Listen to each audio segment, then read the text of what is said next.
Hello everybody, and welcome to Time Traveler's Coin Exchange. Tonight we're going to have episode 94 of The Coin Vault Has Opened.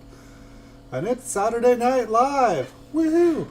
Welcome everyone. So we're starting a little bit early. I know the normal stream time here is about 9 o'clock on Saturdays. That's when we normally do things, but we're at like 3,900 watch hours, and I'm just starting to get a little bit excited.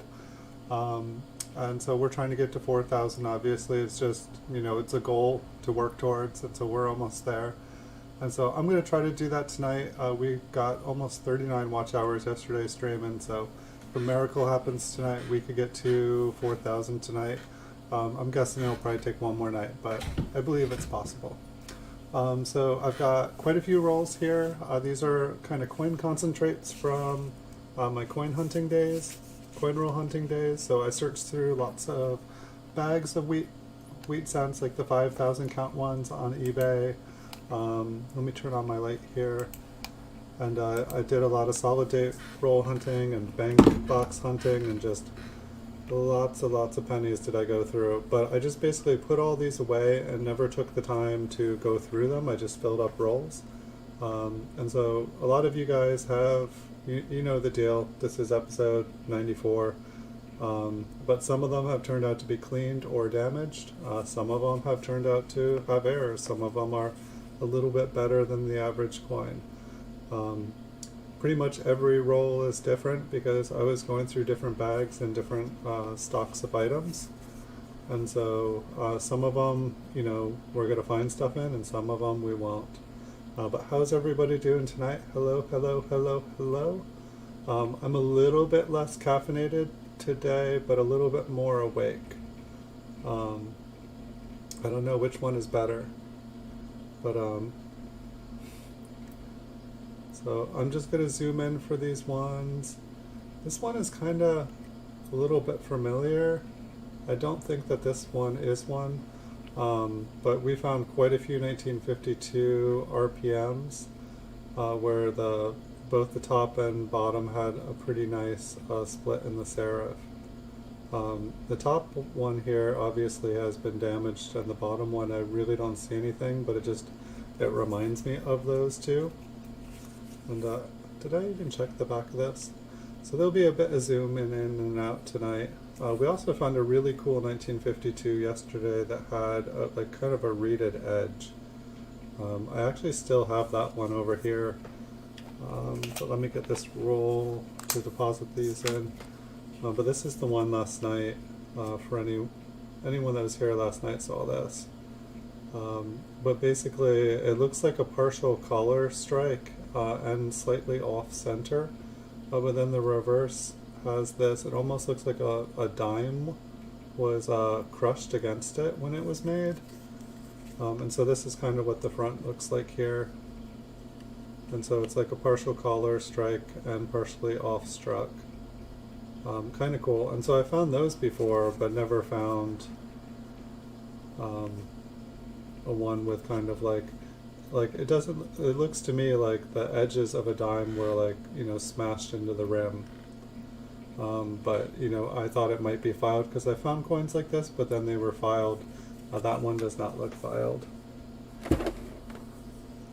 But that was last night. I'm still trying to find somebody who can kind of identify that one. That's why I saved this, just in case somebody said hey, that coin from last night, guess what? And so this one has no mint mark, so we're not going to find an RPM on it. We'll check this one out. So some of these I put away because they're errors. Some of them had a little bit of red on them. When you're going through 5,000 count bags of circulated coins, most of them are pretty heavily circulated, and then occasionally you find ones that are just better than the average coin. There were definitely dates like 1950 Ps, 52 Ps, 54, 57 Ps. I did not find a lot of them coin roll hunting. They just have lower mintages than a lot of the other coins. So there's some 40s and some 50s that you just don't find. So Those were often coins that I'd put away because I'd be trying to make solid date rolls. Generally I bought the coins unsearched, all mixed up, and then I would make solid date rolls and sell them that way. And so then any times there were coins that were like a little bit better than average, I put them in here. So this one may be like a coin rolling machine here. Not sure. It doesn't look like an error to me. It looks more like damage. We'll check the reverse here, see if there was anything else. So like most of these were put away about 15, 20 years ago. Some might be as recent as about 10. But that's pretty much when I was doing most of my coin roll hunting. This one here looks pretty bright, almost to the point where I feel like it's been cleaned. That might be original color, just the way the light is hitting it here. Hey accredited coins, welcome. How are you today? I'm doing pretty good here. A little bit less caffeinated.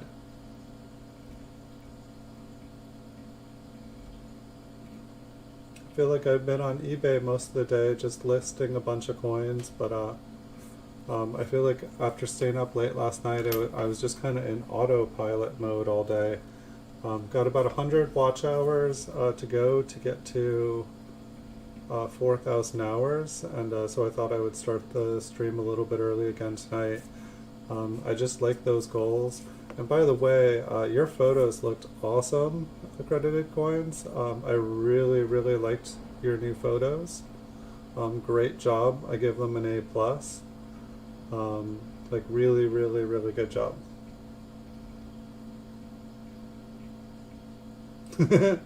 Nice. Well, you should probably be good to go. If they're giving you more, you only needed 1,500 or 1,600, right?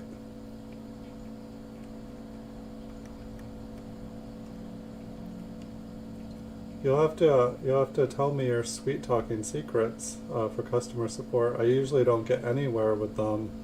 They just chat them up. So this one kind of looks like an RPM here. You can see a little split on the bottom. I feel like I almost have to imagine the top one, but I can see where it's supposed to be. So this is a 54D. I feel like we don't find a lot of 54D RPM, so that's kind of cool. So it didn't take too many coins to find an RPM tonight. I'm pretty happy with that. 1,300 and 250K.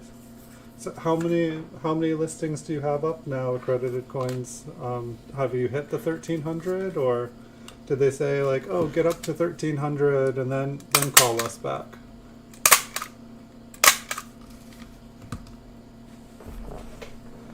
We need you to list. We need you to list more because I don't know. Like I'm watching that total number of PCGS graded coins in the U.S. categories. Like it almost dropped below 122 today. Basically, since this managed payment push, it's dropped like basically 2% of the total stuff up. It's gone, and I just see it about every 6 hours. The total listings goes down about 200 listings. So it's kind of interesting. I think we're, like, it's just going to get smaller and smaller, I think. Going ham tonight until I hit. Nice. Do it. That's kind of the same way that I feel with streaming tonight, is like just keep streaming until I hit 4,000. The problem is I don't think fireworks start exploding the moment I get 4,000 watch hours. I think it won't be, usually either at midnight or like sometime in the morning. YouTube like kind of updates the monetization hours. And for all I know, they'll correct them and they'll send me back down to 1,000 or 2,000. I've definitely heard of people that happening. This one kind of looks like it has a faint wood grain on the reverse. The front in person, I feel like you can see the wood grain a little bit better. There's a streak going through right here and up here. I feel like as this coin gets a little bit older, you'll be able to see it a little bit better. It might be the bright lights I have on it too. But usually I don't see wood grain patterns as old as this. I did sell some pennies today.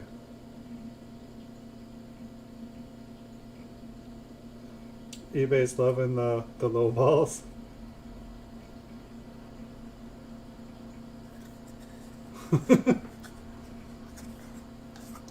Well, that's really nice of them to put it up. I mean, you've had an account for a while, haven't you?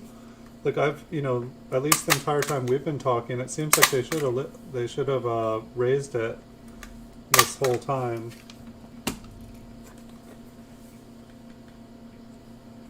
But it took me forever. It was frustrating. It's like you have all this energy to make a business, and they're like, you gotta wait, you gotta wait. And it's like, gosh, you make all these commercials of like, sell on eBay.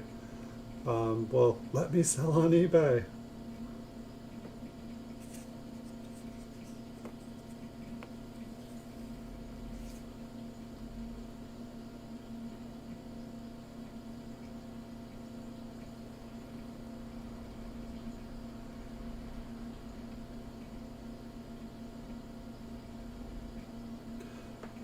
Well, it definitely happens. Once you're set up, though, it's like you get in a routine. When you have regular sales coming in every day, what's hard is when you don't have regular sales and like you're not used to, you just get you go away for the weekend and you come back and like you don't realize that you had a sale.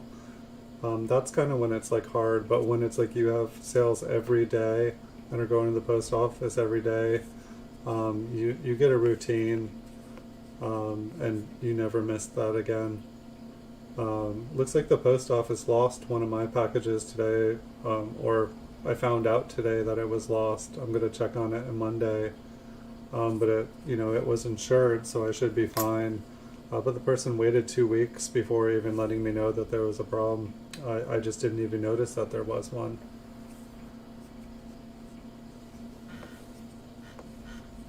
Nice.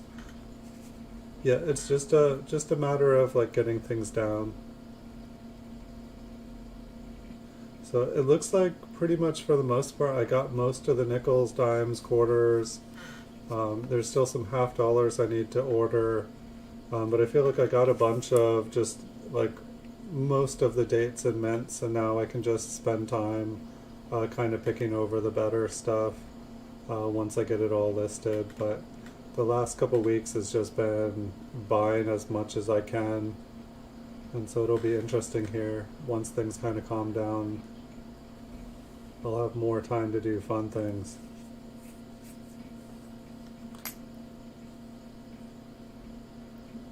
Totally win-win-win. Nice.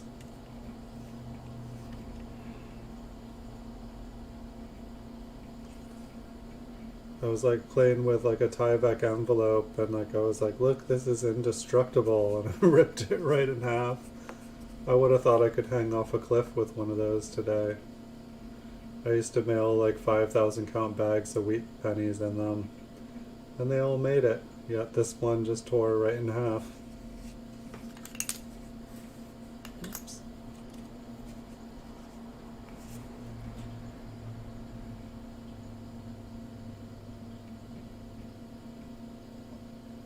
Yeah, I'm interested to see what happens on eBay, just because for some reason I feel like this whole managed payment thing, it's gonna really bottleneck everything. Um, I don't know. It's just I feel like if people can't sell the coins that they buy when they upgrade, they're going to be less inclined to buy on eBay to begin with. They're just going to be less inclined to buy a coin, a new one to replace their coin.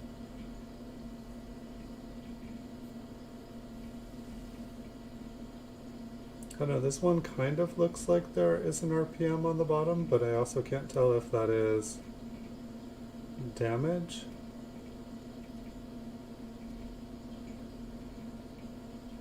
kind of looks like there's one on the top, but it also kind of looks like damage.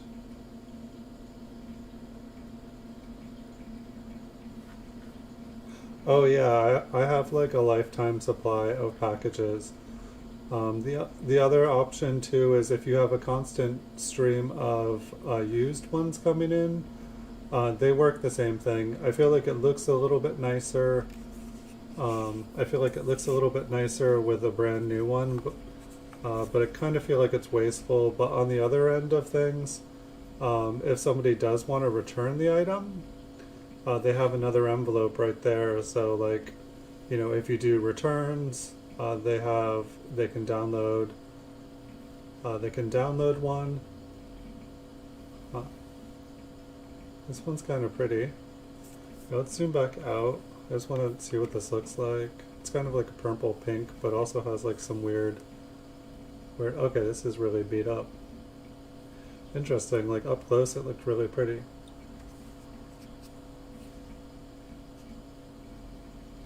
But yeah, I don't know, it definitely works. I did have one coin that was a slab that was already cracked, and it arrived broken, but I put it in 3 bubble wraps and it still broke. But it had a mean crack on it. It's like this one kind of looks like the last one. It kind of looks like they're... So it's like, you know, I probably put these away thinking that they were most likely RPMs, but I couldn't tell. I'm going to put that one with the other one.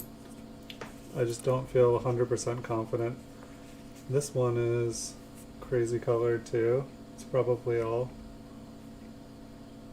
Yeah, this one's kind of messed up.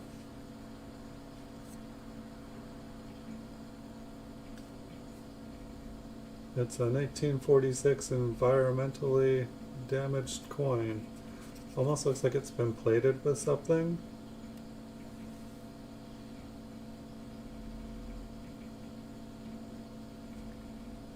I mean, it almost looks a little rusty. But it's probably been plated with like steel or something, and then it's just started to rust off. Welcome metal detecting with Austin Simpson. Well, thank you for stopping by and saying hi. You're welcome to watch as long as you want, even from work. I don't mind. We're about 100 watch hours away from 4,000, so we're gonna try to get to 4,000 tonight. We'll see. I guess I don't think I have my magnet here. Let me just see what the edge of this looks like.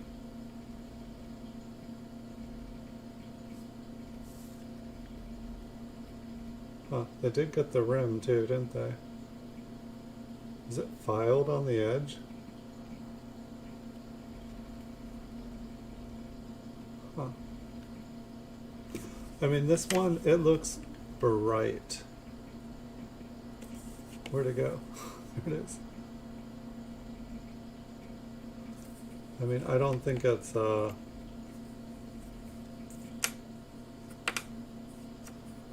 obviously don't think it's an actual steel cent.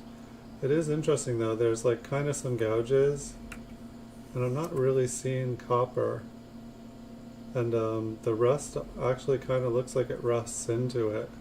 I don't know, I'll find a magnet here before the end of the stream. I'm sure that's not a real steel cent. Especially being in 1946. If it is, we'll be sending it off to get graded for sure. But I'm guessing that it won't stick to a magnet if I try it. Even though I think I have seen some videos where there was enough plating on the coin that around the edges the magnet would stick, but if you put it on the center of the coin, it wasn't thick enough. Some people are getting tricky.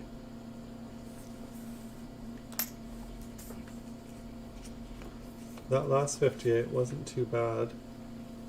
It was probably the nicest coin we've seen tonight here. Looks like Lincoln's bow tie is shiny. Looks like it got a close encounter of some kind. a golden bow tie.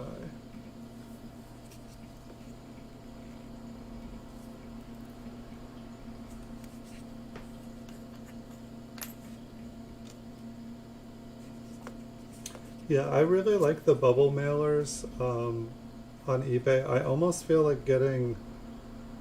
I haven't experimented, but I'm wondering if I get bigger mailers.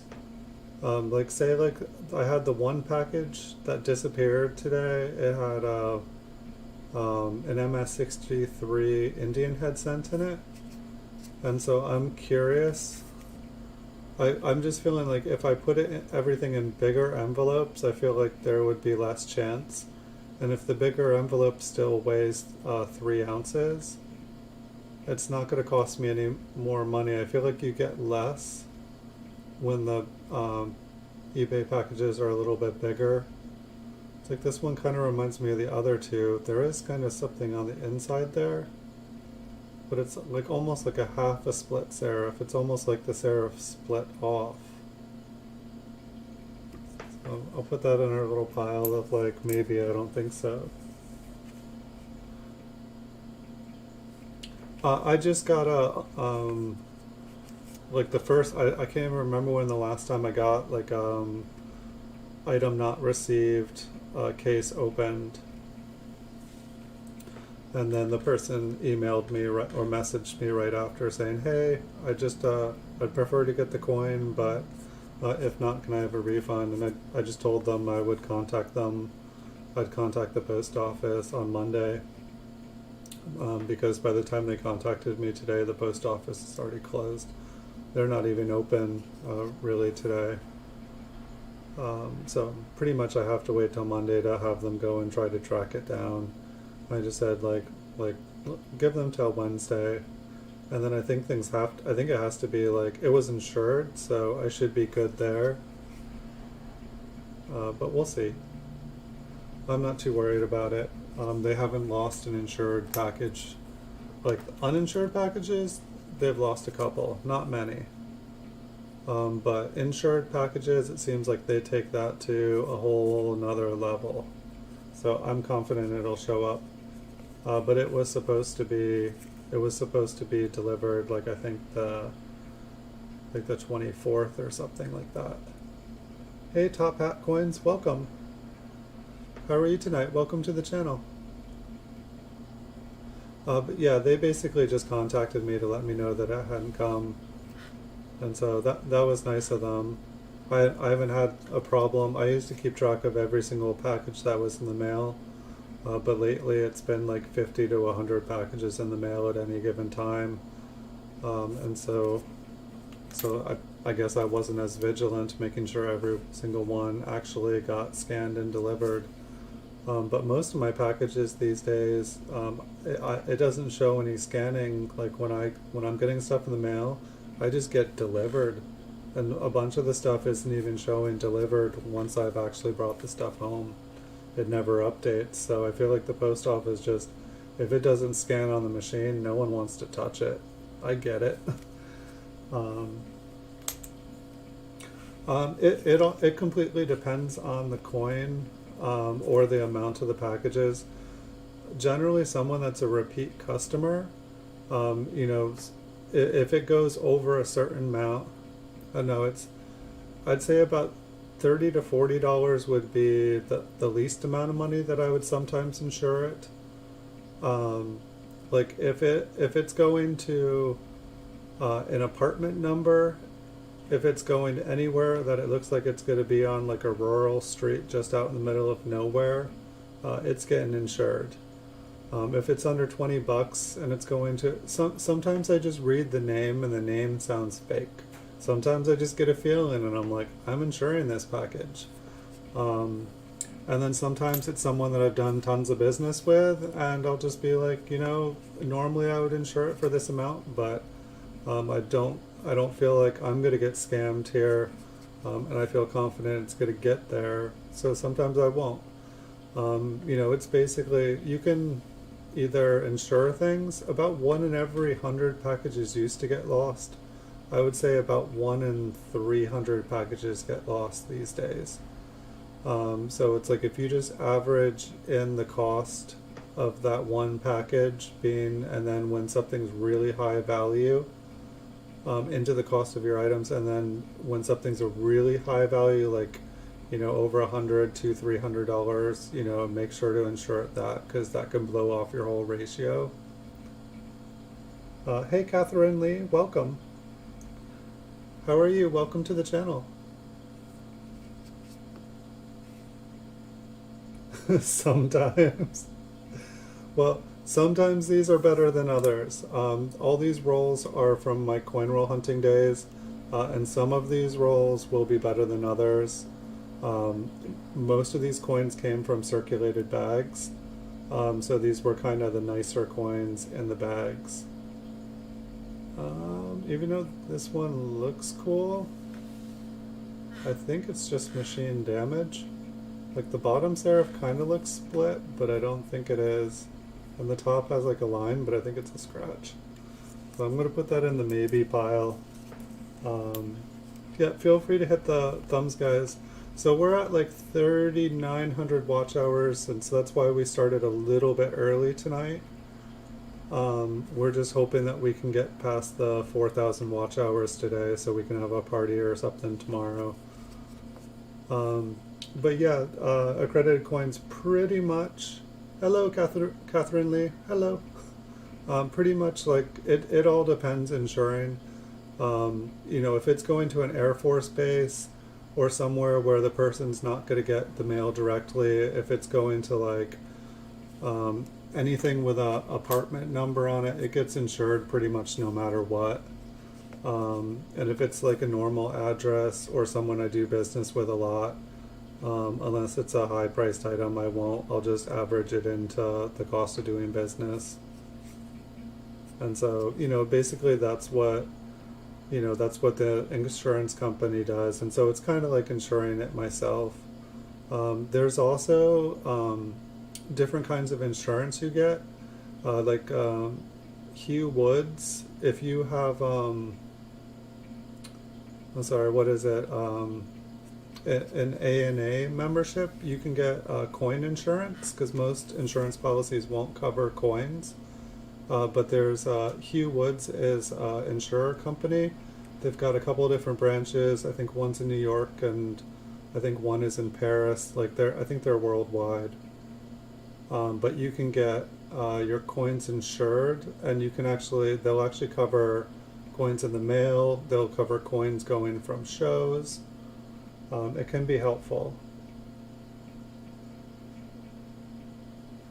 Nice. So did you get outbid? Or was that you bidding up?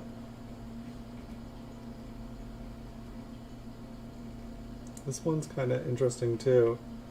It's like I almost want to say I see a split on the bottom there, and then I can see something on the inside here. 52. This is not one that I'm familiar seeing though. It kind of reminds me of the 52s we were finding last night, but the serifs were much more open, kind of like a duck's beak open, going quack. Sorry, I feel like I keep getting ones that are like, maybe.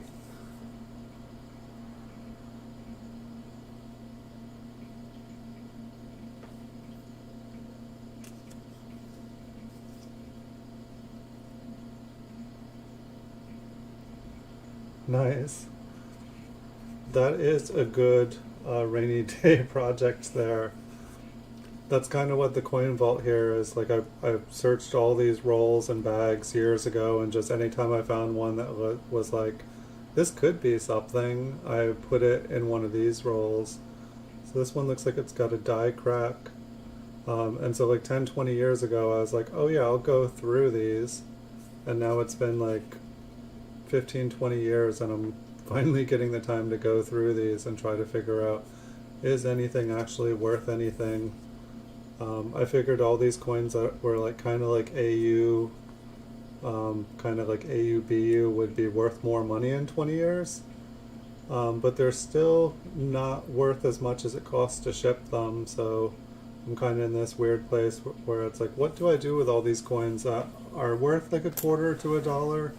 but are not worth getting, they're being shipped by themselves.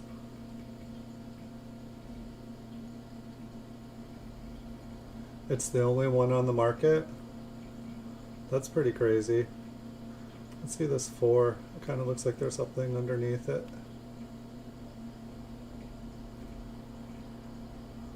Which I've definitely seen a lot of. It's kind of interesting. I would have thought that this 4 on the right would have had a sharper point on it. It's like you see the one on the left, and it's got a a really sharp point that goes down.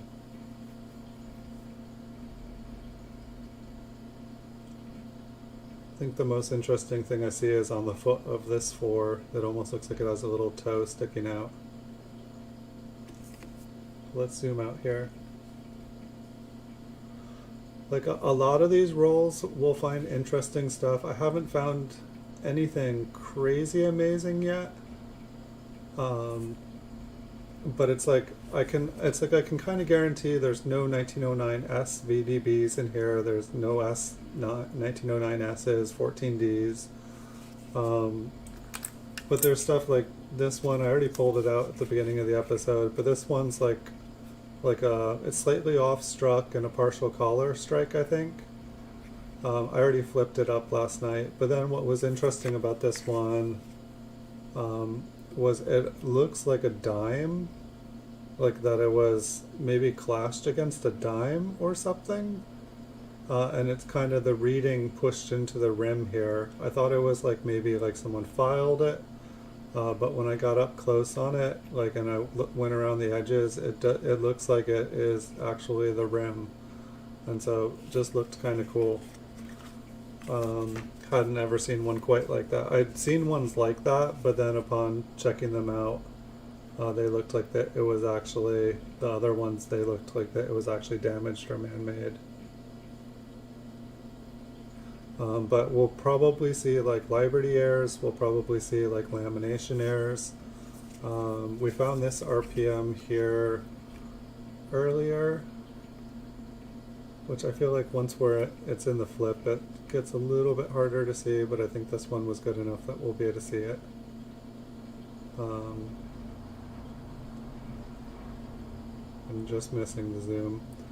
But like the split on the serif on the bottom and on the top, it's interesting. It definitely gets harder to see the RPMs once I put them in the flips. Like I try not to put them in the flip unless I am like, yes, that's an RPM.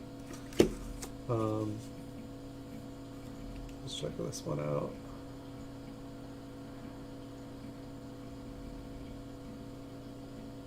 Yeah, this one's interesting. Like the top is way bigger, and then it's like almost looks like there's something there. I really enjoy wheat pennies and flying eagles.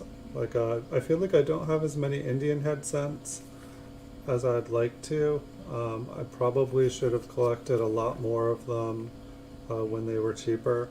I've definitely noticed that somebody is pretty much wiping out all my graded Indian head cents, and the post office just lost one in the mail, possibly here. Just found out about it today, but maybe they're starting a collection. But I only have one more mint state Indian head cent. Basically all the other ones I've sold. I'm not sure about this one. It definitely looks like there is some extra metal to the south of it. If that top part is split up there, then I would say it definitely is one. Hold on, I gotta move this to actually, you know what? There we go, that should be better. My microscope was on an angle, so when I was actually zooming in on these, it was on a funny angle, so it should be better now.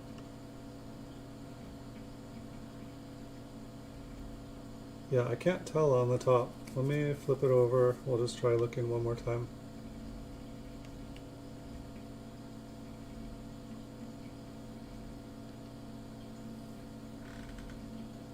I am not positive here. So this is a 53D. it is something. Maybe I can go on Copper Coins later and check it out. Well, yeah, it's like first, the first thing you can do when you go through wheat pennies is you can, look for really nice high grade ones or better dates. And then after that, you're able to like go through and look for different varieties. It's like people are always finding new varieties. And so, you can search through stuff and then someone finds out that there's something else that no one's seen before. And there might be a reason to go through things all over again. I'm just trying to see this edge here.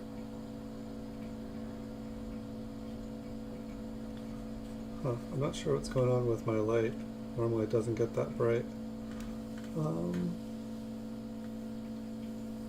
can zoom in farther, can't I? Kind of looks like a little die chip or like a lamination error. I can't quite tell here.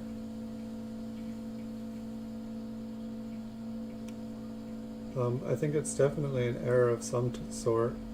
Probably not worth more than $1 or $2. We'll check out the mint mark on the other side.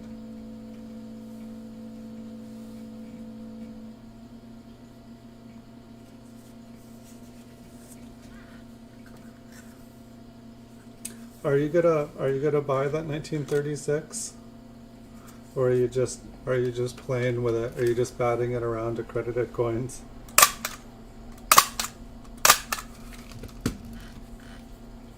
I'm guessing that was just a little chip. I like to keep track of the chips on these, so I'm going to flip it up. Probably not worth even flipping up, but I will know where it is now. And so I'm trying to, as I'm going through them this time, I'm trying to actually, anytime I'm finding something, kind of label it in a flip. I can get better focused here. Oops. And I can probably zoom this in or just bring the microscope in just a little bit more so that we won't have to zoom in quite as far on everything. You're not going to bid again? Has there been any more movement on the 1936 on eBay? Is your satin still gone? Or did you put it back up? Are there only 6 left now still? I'm just curious.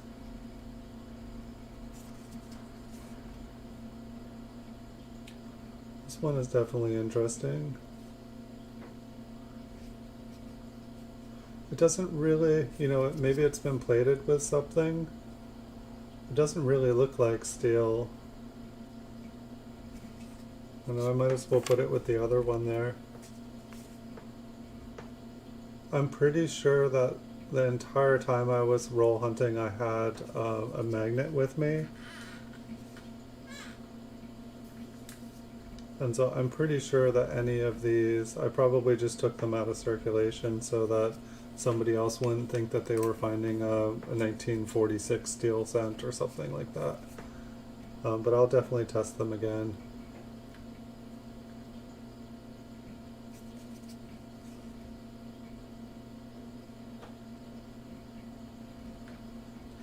Yeah, I've definitely been picking up a lot more early proof wheat cents. Like pretty much anytime a graded proof has come up on auction by PCGS, I've just been buying it. I've been buying a bunch of higher grade nickels, dimes, and quarters, like proofs from the 50s and 40s too. I feel like things are gonna go up accredited coins.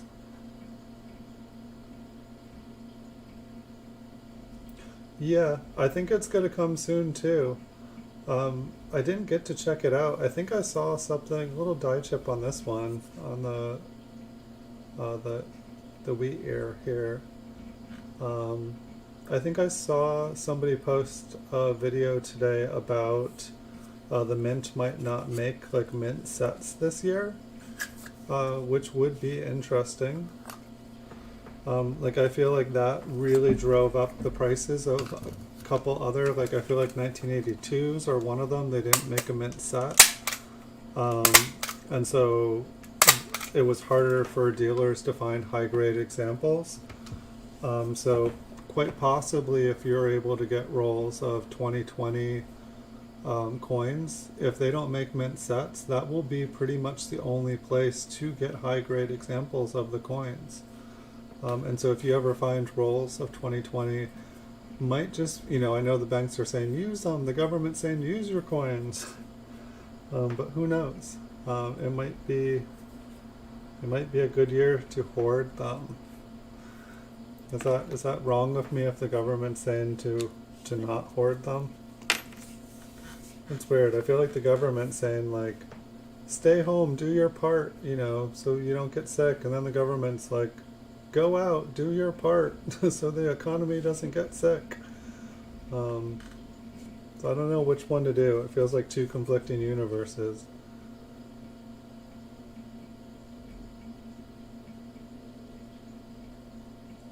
Maybe they'd do like an exchange.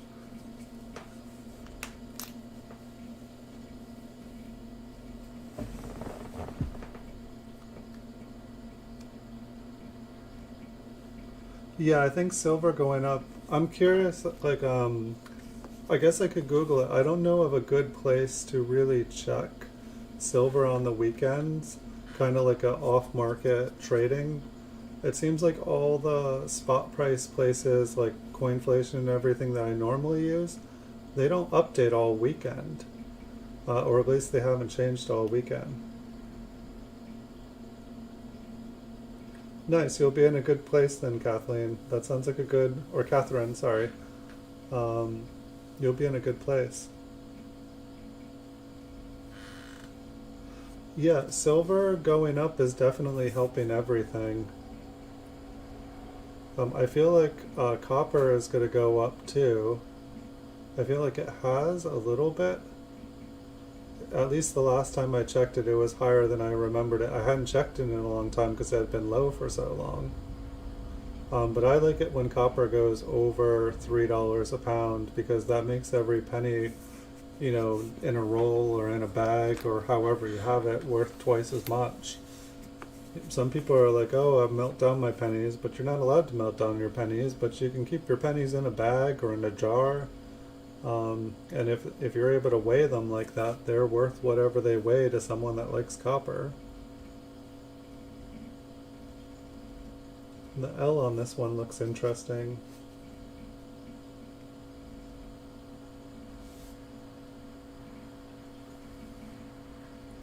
Nice. Yeah, 2009 seems to be turning out to be a really good year. I'd say 2009 is one of my favorite coins to buy and sell. What is it? Is it 20 of them? There's 20 of them. There's 8 from the Philadelphia and Denver Mint for business strikes, and then there's 8 satin finish coins from the Philadelphia and Denver. And then there are 4 proof coins. They definitely made a lot. I want to see this L, I just don't know what's going on with it. It's a pretty interesting line going straight down it. I mean, does that look extra thick to you? That looks really thick to me. Is there any notching on anything?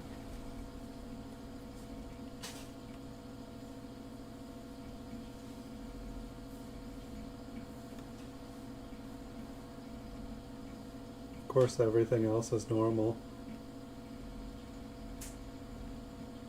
It might just be a worn die. This is a 55. I mean, that one was visible. Yeah, I think my 2 favorite modern pennies to buy and sell are 1982s and 2009s. For whatever reason, I feel like they're just a little bit harder to collect, I guess, because there's so many different varieties. I feel like a lot of people end up buying them.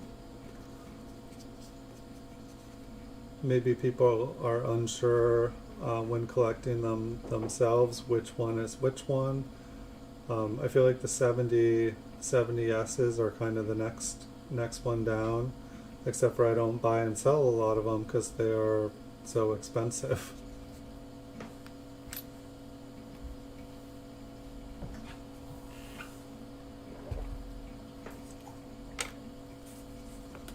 So I'll give the warning here just because I don't have a camera set up so you guys can see how many are in the roll, but there's maybe about 10 more in this roll. But don't worry, don't be sad because there's quite a few more rolls here tonight. I didn't drink a ton of coffee tonight, so I should be able to sit here long enough to go through them. Last night was an experiment. Let's get really caffeinated and then make coin roll videos. So let's see, this one here is a little bit brighter. I think it's like the L looks like there's something there, but I think it's just one of these kind of little spots that we're seeing all over the coin. Let me flip it over and we'll take a look at the reverse.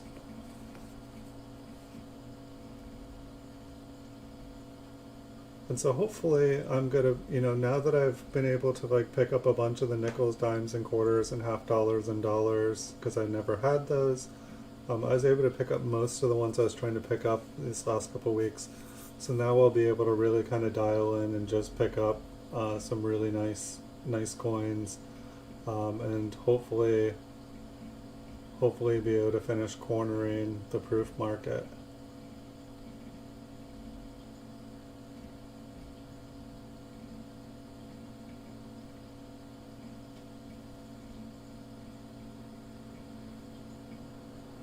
Nice.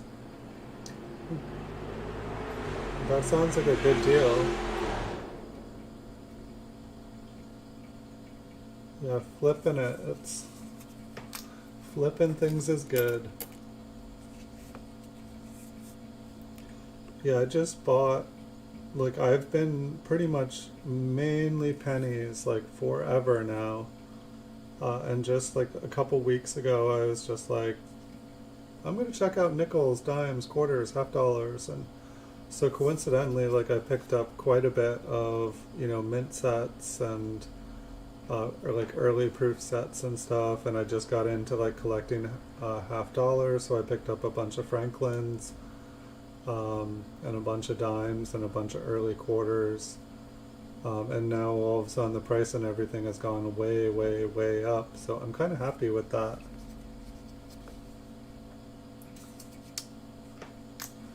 It's like I would love to be buying, beautiful high-priced coins, but I feel like it's much harder to flip, like coins that are worth more than a couple $100.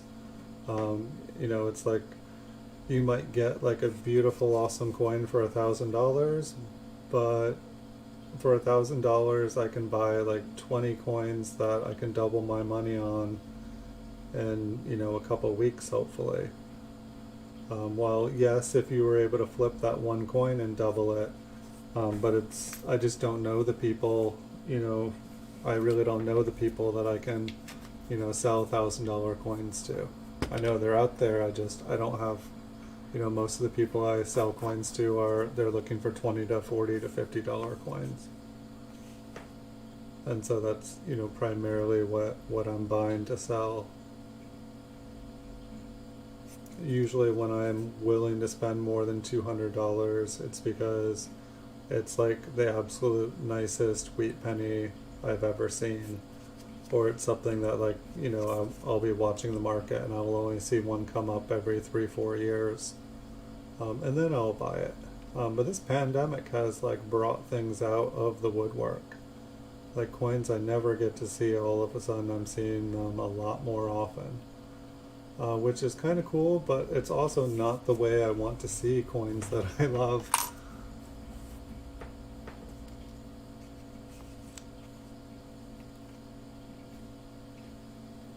So this is a 51. 51. It looked a little bit nicer not under the loop. 1951 Ps are definitely a better date. This one looks like it would probably be a brown coin, but it might even be AU by the time all these little scratches and stuff get brought up. I think I'm gonna flip it though. It's definitely a nicer than average coin, and then it being a 1951, I think it has a little bit of value.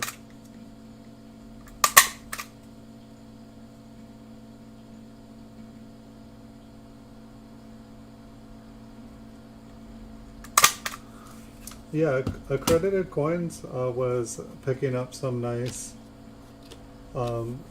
generic bullion, like some Franklin Mint rounds, and selling them pretty well.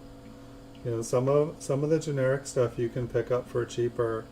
I really don't have anywhere where I can flip it locally. The last, there's like a pawn store, but they're not very competitive. I'd probably have a better chance selling it on eBay and paying postage and eBay fees than bringing it there. I could probably meet someone on Craigslist, but most of the jokers around here would probably try to run off with it. But I mean, it's even possible to do it on eBay. No, there are a lot of good generic deals still on eBay. I'm surprised. I feel like this, or at least going into this weekend, I had the feeling that this was going to be the last weekend that there would still be good generic deals on eBay. However, and that's almost like I feel like silver and gold both went down a little bit on Friday. And I almost feel like that was like a sign from the 1%, like basically like making people feel like, oh, maybe I shouldn't buy this weekend. And meanwhile, they're like wiping everything off the market. And then like Monday morning, silver's at 50, gold's at 2,500. And everyone's like, what? We'll see. I mean, I really don't want that to happen. Like, if gold and silver get that high, it really means that like we're all in deep trouble in this country. Like we have just, if gold gets up to 2,500, that's basically welcome to third world America. We are now a third world country. I don't know. It basically means that the dollar has become so devalued. I mean, I guess that it'd be interesting to look at what gold and silver are trading up in other countries, but I feel like the dollar is just losing value like a sinking ship.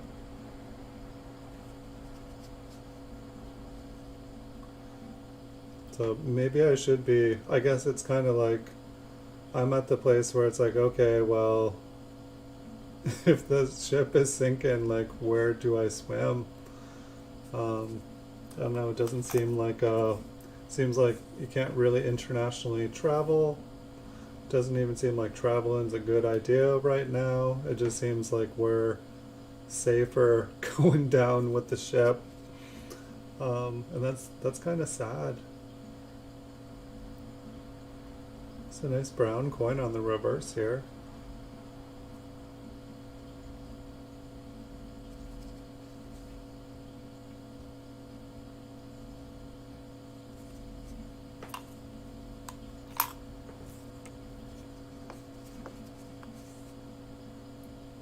$52D. I feel like we've been getting a lot of 52Ds. I'm not sure if it's a little, I almost feel like I see one of those little duck beaks. We'll zoom in on that RPM. Or mint mark. Or RPM. No, I think it's just a little piece of like brown underneath, yeah. Oh, what is inside it though? And why can't I get zoomed in right? Okay, maybe there's just a little, well, I'd say inside the mint mark looks more interesting than the outside. I don't think it's anything. I think there's just probably some debris in it. Like if you look at how filthy this is. That's a filthy coin. Alright, last coin of the roll. Maybe I'll have you guys choose which one we do next. I see two clearly have a label on the top. One has an E on it, which probably stands for air. However, it could be a reused roll. One says 11D, and it's a square tube, but I almost guarantee it is not a roll of solid tape. So these are basically what we got here. What's this one? This has got some old tape. I think one says 36 on it. Oh, it's sticky. That was some strong tape. Shall we go with the mystery roll? The one that has nothing on it. It's jam-packed full.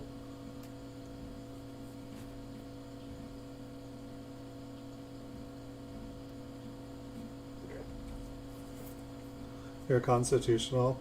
Yeah, you might as well. I mean, I've been, I don't know, instead of picking up constitutional this time, like I feel like I went with the mystery roll, the one that has nothing on it. Like I've been seeing like 1950s, like 40s and or 1950 like mint sellout coins, just in bulk, like 100 of them, and so I figure you pay a little bit more than you would for just the plain constitutional, but you get the silver value, but then they're also in the mint cello, so they're all really nice condition. And so I guess the way that I figure it is that they will be worth at least the silver price, and they will be like, you know, nice uncirculated examples. But then, you know, there's always the chance that you either have a nice high grade variety in it, or that it is gradable. And you can, like, say, get, you know, send some of them in to get graded, and then just keep the rest as like really pretty bullion.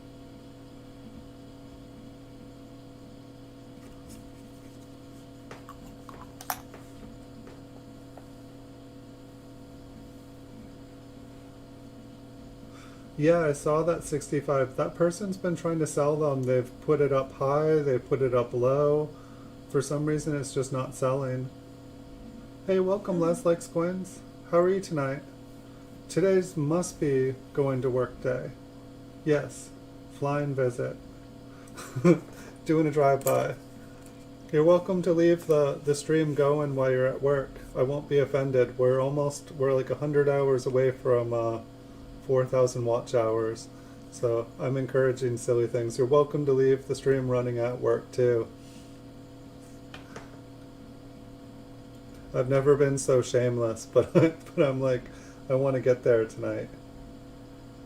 I'm hoping people just start, well, that's the thing too, accredited coins, if hyperinflation happens here, basically everything that's a hard asset, you know, anyone that's smart in the market is going to be like dumping their zeros and ones into anything they can hold. And so commodities and stuff will get wiped out, just so that, because there's only, if you take all the zeros and ones in the world, there's like only like 10% of those can actually be like turned into real estate and gold and silver and artwork, and so it's like the first 10% of the 1% to take their money out get the stuff. Everyone else just gets nothing. So, you know, like if there was hyperinflation, yours would not be the first ones to sell out, and you'd be in a good place.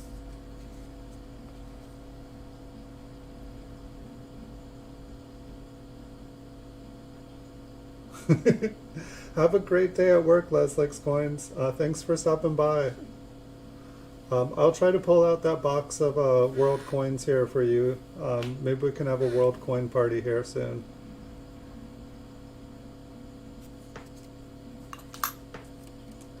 So we'll keep going here.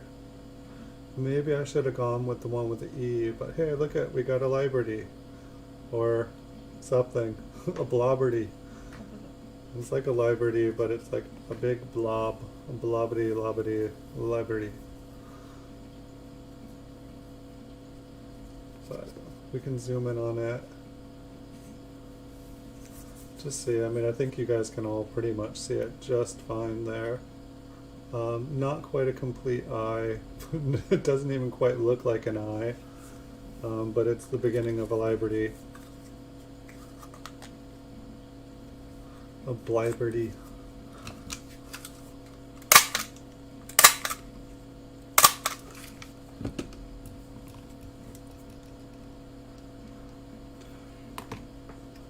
So yeah, I have no idea what happens when you get to 4,000 watch hours on YouTube. I know it's what everybody always shoots for, but I don't know if they like let you know right away, or if they, you know, spend 2 months like deciding whether or not to like make you a YouTube partner.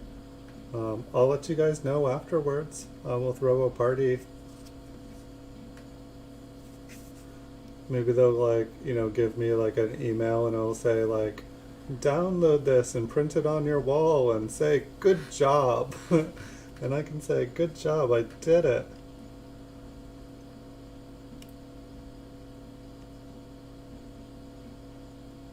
Wow, look at that 5.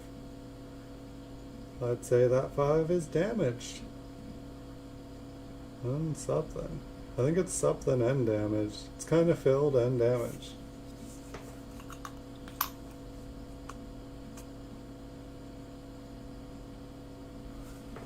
That makes me jealous. Like I don't have anything to pick. Like eBay is my local coin store.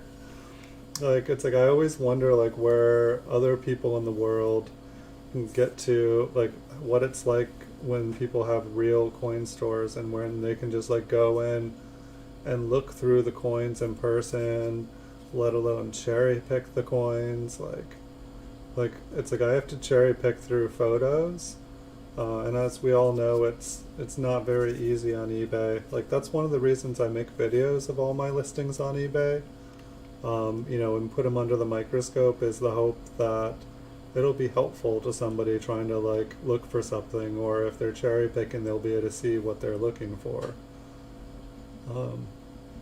But I hope everybody else does that in the future. Like I really hope that like video listings become just the normal. I think they really should.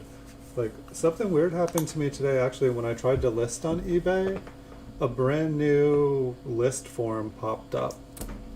And I was like, I was already having a day like where just weird stuff was happening. Just like one of my packages had disappeared. But so all of a sudden eBay was like, oh yeah, here's a brand new listing form. And I was like, oh, this is gonna, you know, really make things different. Huh. This one kind of looks like I can't tell if that's a bunch of junk on it yet, but I think we might have found an RPM, but there's a lot of debris. But then long story short, after I listed it, it was like, now share your eBay listing on social media. And it was basically, you know, telling me to just start sending, you know, connect it to Facebook, connect it to all these things. Which when I, you know, make a YouTube video, then it's like, you know, share with your Facebook, share with your Twitter, share with this. And so I share them all from there. But it was like kind of like eBay was trying to like cut out YouTube from that whole equation, which is kind of interesting. I didn't do it, and then I went and uploaded, you know, did my normal YouTube routine. I think that's an RPM. It just looks a little different. It was like very solid, streamlined. You know, if I didn't have to change, say for coins, I have to change mints, dates, grades, all those things. Like I had to open up a new form. Like I had to open up sections and then I could edit sections in it. It was prettier. Like everything was very compact and very pretty looking. It was very blocky. There was less, it was just very clear. However, for me, I was like, this is going to be a nightmare. This is like 8 extra clicks. I don't like it when when they're like, here, check out this better technology, and I'm like, oh, I have to make more movement with my hands when I'm already doing a repetitive task thousands of times in a row. I think that this one is an RPM. It's really kind of, no, I think this is definitely an RPM. What is it, a 5070?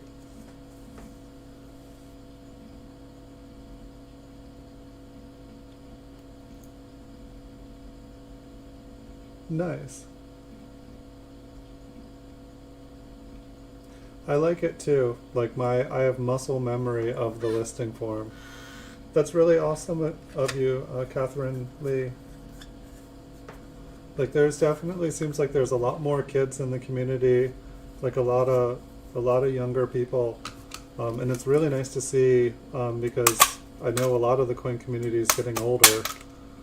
So it's really cool to see a bunch of younger people interested. And I mean, during this pandemic, like there's quite a few 12-year-olds that I've, seen start from the beginning as YouTubers, and they're almost at like 1,000 subscribers in just the last couple months. They've just like grown and have it, you can just see their brains developing and, just becoming young numismaticists like really, really, really fast. It's cool. I like it. I can list something in like 5 seconds too, but like now that I do videos of everything and link it and post everything on social media, it takes about 6 minutes. It takes about 6 minutes to post, to make a video, take pictures, make my eBay listing, upload to YouTube, then share with all the social medias. I could probably do way more if I didn't do all those things. But at the same time, my sales have gone up like 1,000%. So it's like I can do faster, but it's like it seems like by doing less and spreading it out all over the place, it does more. Yeah, that sounds dreamy, being able to go through buckets. Because a lot of that stuff too, a lot of people just don't have the time to deal with that stuff, and like after a while of those buckets sitting there, like that stuff just gets melted. I'm guessing that this 9 here was filled, and whatever that is just kind of like fell out of there and got crushed there. I don't know if that is possible, but that's what that looks like to me.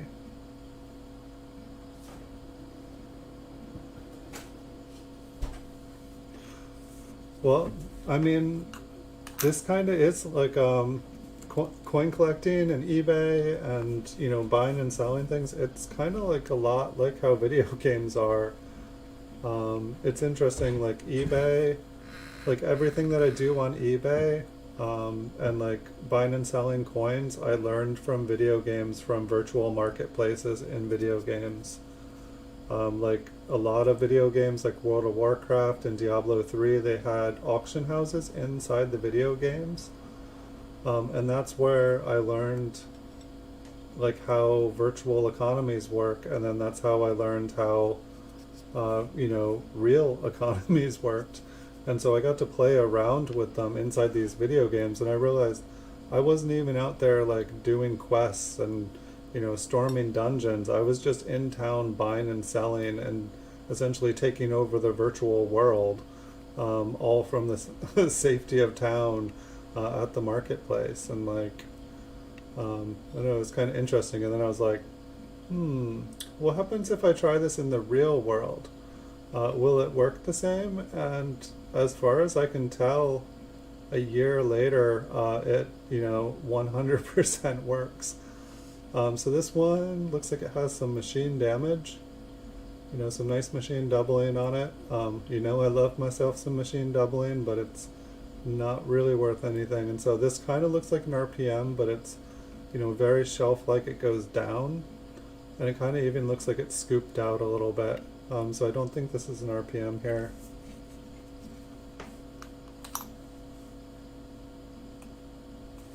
I mean, it is amazing what you can learn in video games.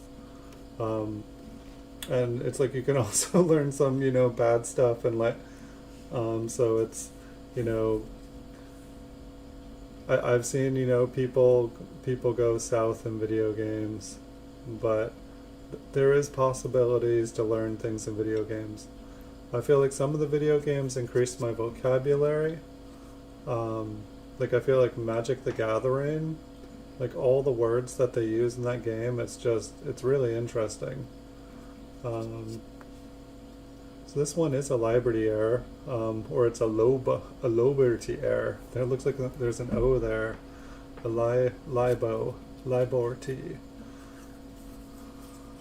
Now I'm sounding like I can't talk at all.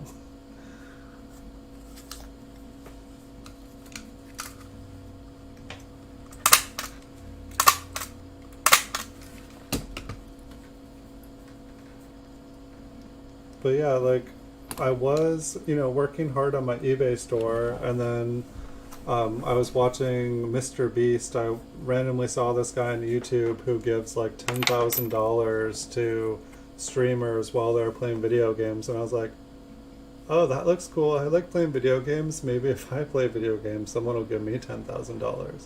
I'm sure every other kid in the world was thinking the same thing. Um, so I tried playing video games. I tried becoming a professional streamer. Didn't work out. But then I noticed that my coin videos that I had made, I made 2 or 3, they had like 10,000 views. And I'm like, wait, I'm getting like a few views doing this. And my coin videos are doing that. And my, business really needs attention. Let's make coin videos for all of our stuff. And so I basically just started making videos, and I haven't played a video game in over a year now. Pretty much the beginning of August was when I started making coin videos, and it's been 5,000 coin videos later.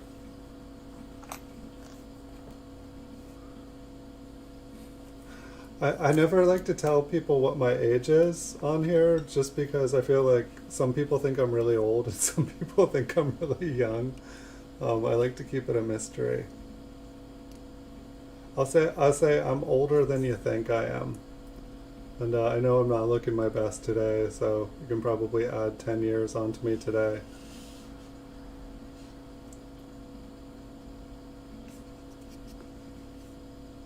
But thank you. Your guesses are very, very kind. I appreciate the compliments.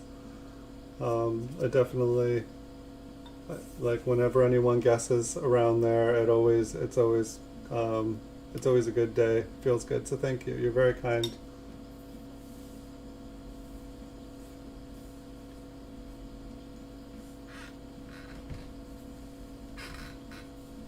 Let's see.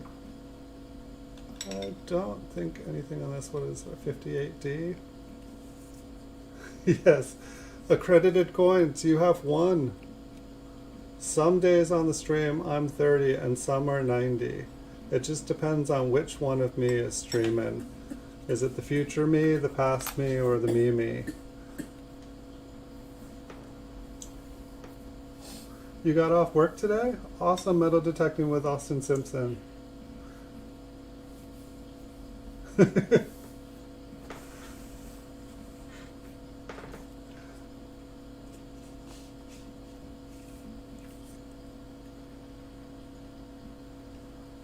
Where'd my penny go? There it is. It's like, I'd like to think that I'm going to be making these videos here for like a good 100 more years. And that if I change my channel so that things are on mix, one video I will be like 10 years old, and the next video I will be like 50 years old. And it'll just be like, wow, it's that it's that time traveling coin exchange guy. He spent his entire life making coin videos. Let this be a lesson to you, kids. Do something with your life. At the same time, I'd like to think that like there'll be a piece of me on YouTube, on the internet, for a long, long time. This one's interesting. It's like the details are so horrible, yet there's like no damage. Doesn't really look like it's been cleaned.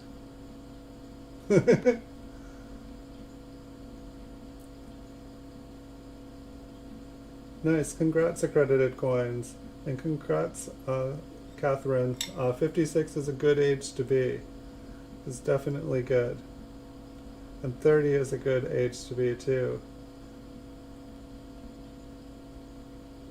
You have like 300 subs and no content.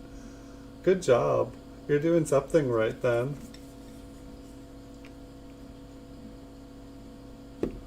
It's like the L and the I here. Maybe this is like struck through grease.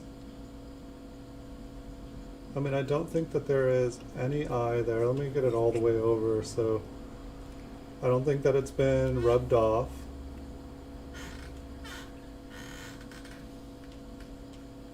It's like the L basically is hiding in the rim.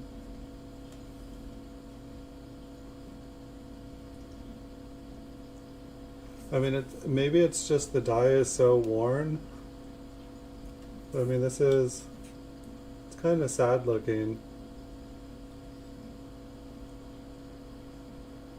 Oh no, I like this one. I'm gonna flip it.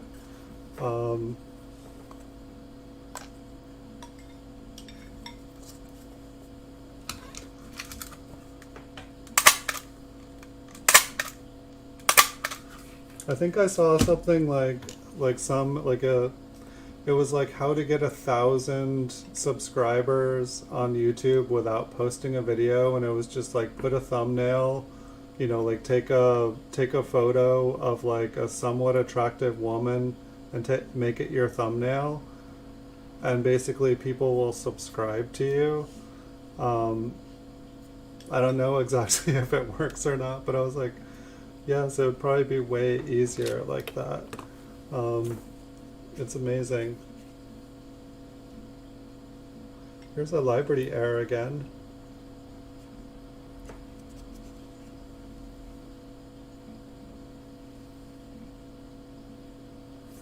Looks like we're gonna have a stack of Liberty errors here. 300 subs is really legit. Like, it took me like 6-7 months of making videos like non-stop to get to 300. And then I realized that if I just went around YouTube and like visited channels and talked to people and was social and stopped making videos just 24 hours a day, that like then people knew I existed. Before then, like, it was like you could make videos, but it's like you're just like it's like YouTube has you over here and everyone else is over here doing stuff together. It's like real life. It's like I'm kind of a hermit. And basically, like, if you don't go out and you don't meet people, then no one knows you exist. It's like the same thing on YouTube.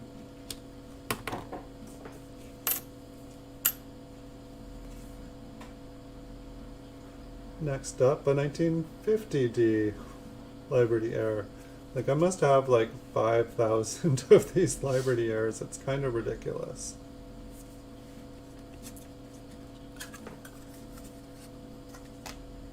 I don't know, maybe we should check the mint mark.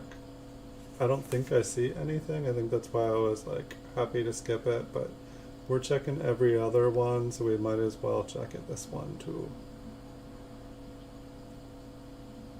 It seems like oftentimes if I find one thing on a coin, there's often another thing too.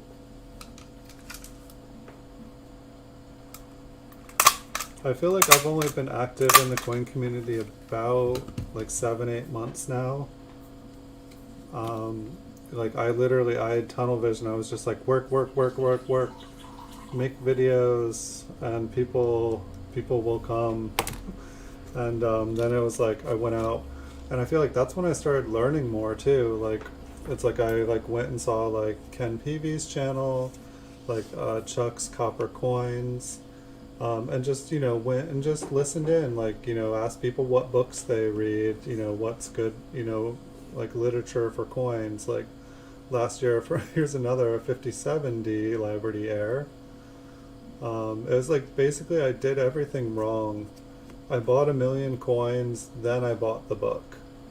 And now I just finally bought the book, like 20 years after I bought Millions coins. So we have a library and we have a whole mess load of die chips on the reverse here. Kind of cool. Anything else? Anything else? But yeah, I feel like once I started to go around, that's when I really started learning. Because it's like I only knew what I had basically learned myself. When I was coin collecting, YouTube really didn't, I don't think YouTube even existed yet. Like 15, 20 years ago. At least I don't think there was like an active coin community on it. And so pretty much like the only thing I had to read from was I found like, occasionally I'd find something interesting in like an eBay listing or like some sort of like coin article. And so I just didn't have a lot, like I didn't have any friends that collected. The local coin store guy that went out of business years ago, he was like he wanted you in and out of his business. He had if there was a customer in the business, he had his hand on his hip with his gun the entire time, was just like, no small talk, like, what do you want? Get out.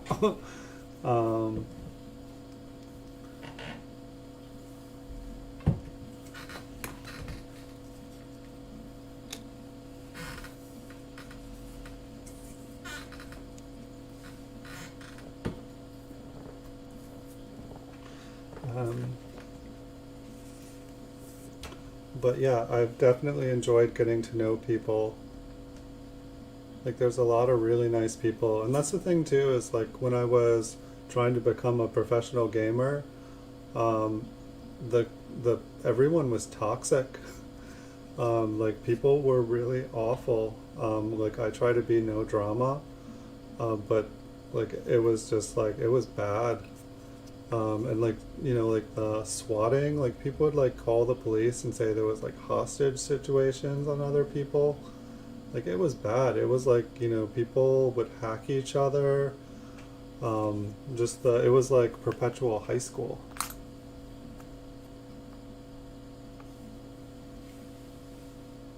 Nice. Well, welcome to the channel. It's good to have you here tonight. Now this eye here looks like it's been rubbed away or something.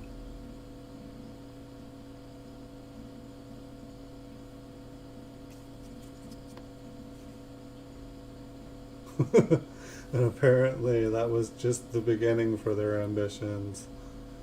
It's like somebody like clawed away at this one.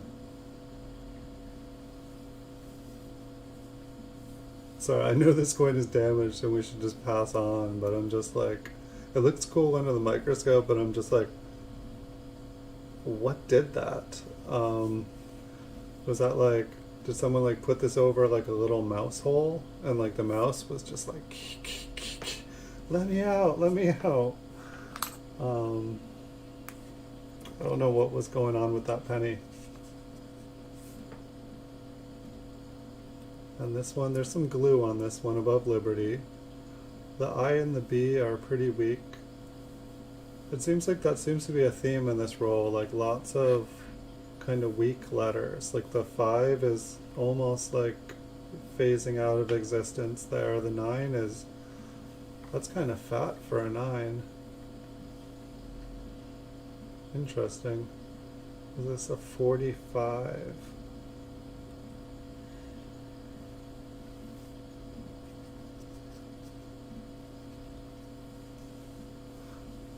Hey, thank you, Catherine.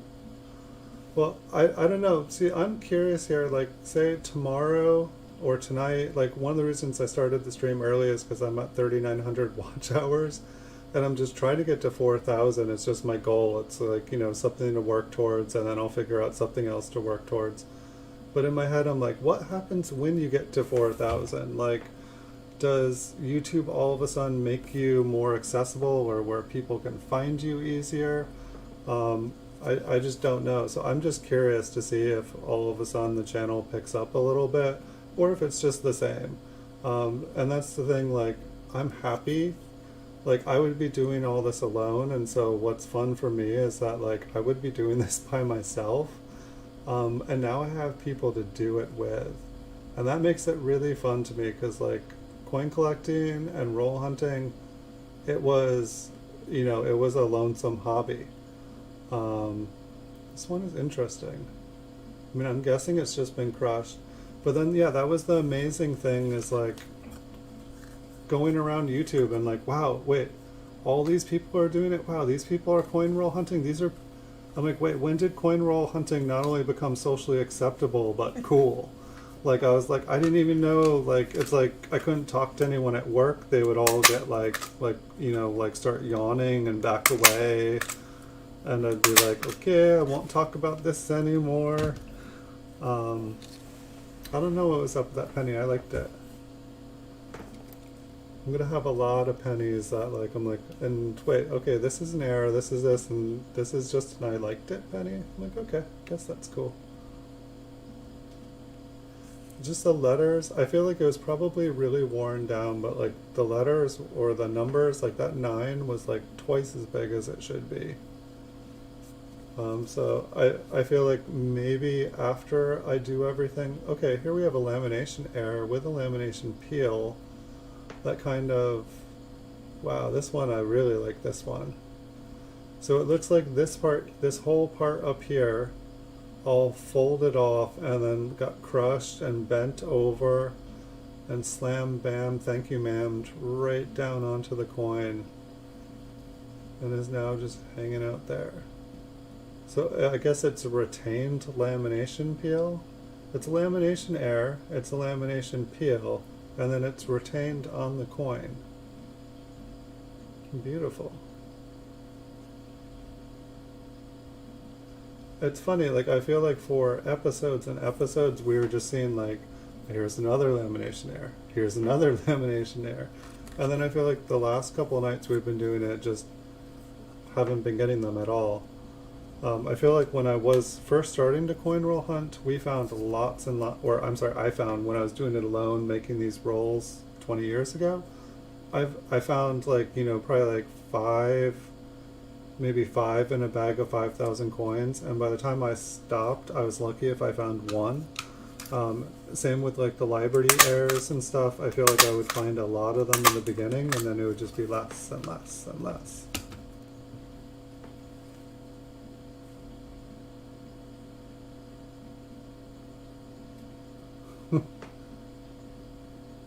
Yeah, that's kind of how, I don't know, to me it's like treasure hunting. It's just, you never know what you're gonna find. There's always the chance you'll find that super rare coin. However, after like searching like through, I think I like went through over 5,000 count bags of wheat cents, never found a key date, never found anything. I found some ones in these that were really, really cool. But it's like, I don't recommend anybody buy an unsearched bag of 5,000 count bag of wheat pennies thinking they're gonna find like a key date coin. Just buy 2 key date coins that cost the same amount if you want a key date coin.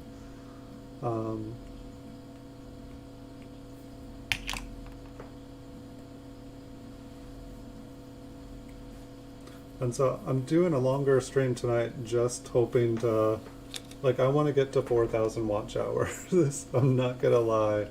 But at the same time, I stayed up past midnight last night. I drank a bunch of coffee and I was like, I'm gonna stream all night. I was like, I had like renewed energy, but by the time it got to midnight, I feel like I was a little bit of a pumpkin. So I'm not expecting to go that long. But my normal stream times are Wednesday and Saturdays at 9 p.m. Here in California. However, for the most part, I do a bonus stream at 9 o'clock pretty much every night. And yesterday I started my bonus stream an hour early, and tonight I started my regularly scheduled an hour early. For the most part, that's the only time I've been able to do it. I have to work and do other stuff. During the day, I'm usually bidding on eBay nonstop and selling and answering questions and making videos and listings and stuff. And so usually at night, it's when things calm down on eBay so that I can work.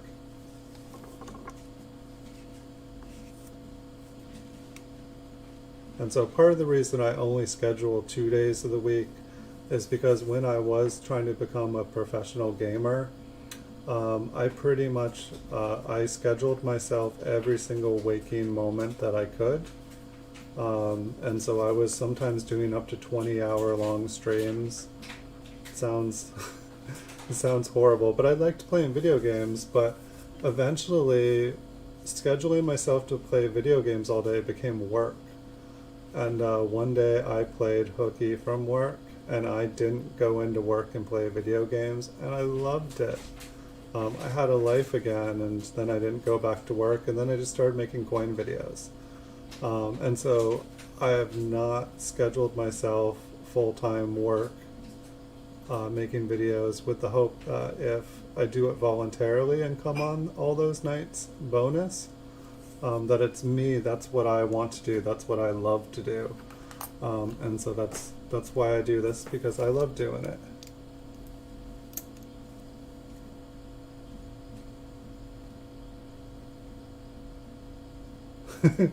Welcome back, Metal Detecting with Austin Simpson.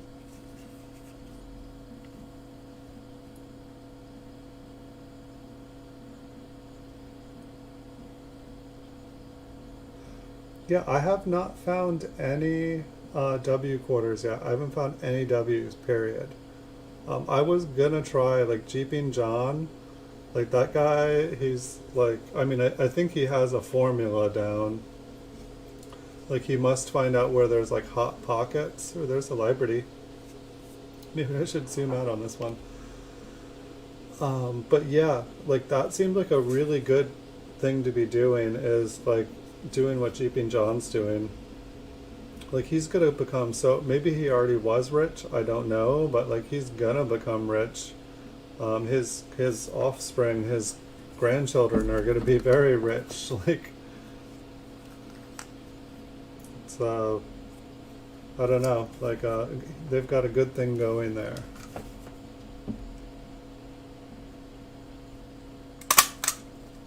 But yeah, I was totally wanting to go do coin roll hunting. Like I told myself years ago, okay, you can coin roll hunting, you can take the Rydale coin sorter out, and you can start going to the bank, you can go and get new bank accounts and like do all that stuff again and search stuff when you deal with this mountain here first. And so this is kind of my first step of dealing with things so that I can allow myself to do to do this all again, which I want to do. And instead of doing it myself, I go and watch other people's channels, and I'm like, like I get the same feeling. I get all happy when people find stuff.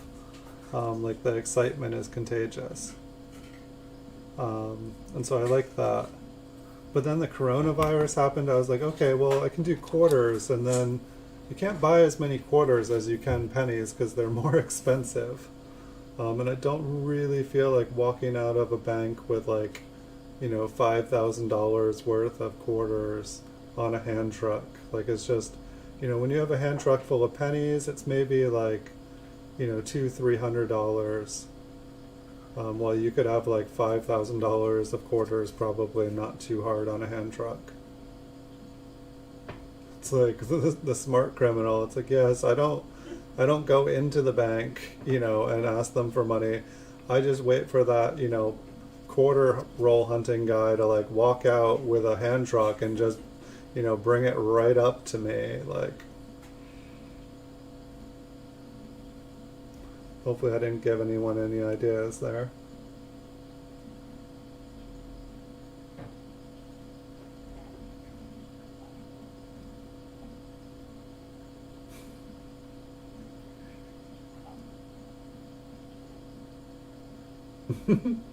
That's funny. Like I added, I think I added GAW and giveaway to my keywords on my stream today. Because I just started doing last month, like Gleam.io giveaways. And so if you go to the bottom of the description of the video, there are currently 4 giveaways. I think all of them are $10 cash PayPal. And just you visit with your YouTube, Instagram, Twitter, and Pinterest, I think, to get entries. So I just started those, but maybe I should add the word free in there. I added in Saturday Night Live. Like, I was like, okay, it's Saturday night, and then live. I was like, it's Saturday Night Live. Welcome, everybody. It's going to be a good show tonight. So it looks like kind of like a poor man double die here. Just like a little ghost Phantom 5. Kind of a Phantom Eye on there, too. But that's not a bad idea. Some people get none.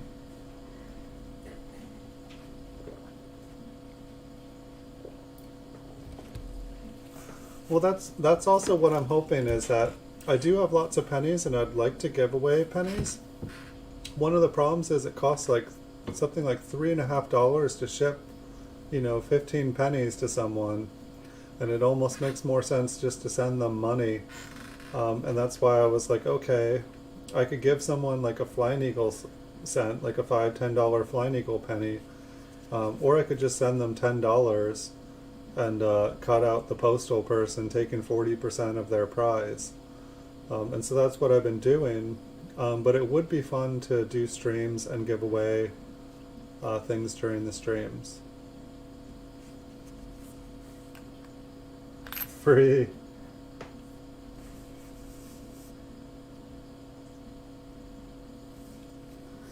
Here, we'll try it right now. I think... Alright, so it is Saturday Night Live.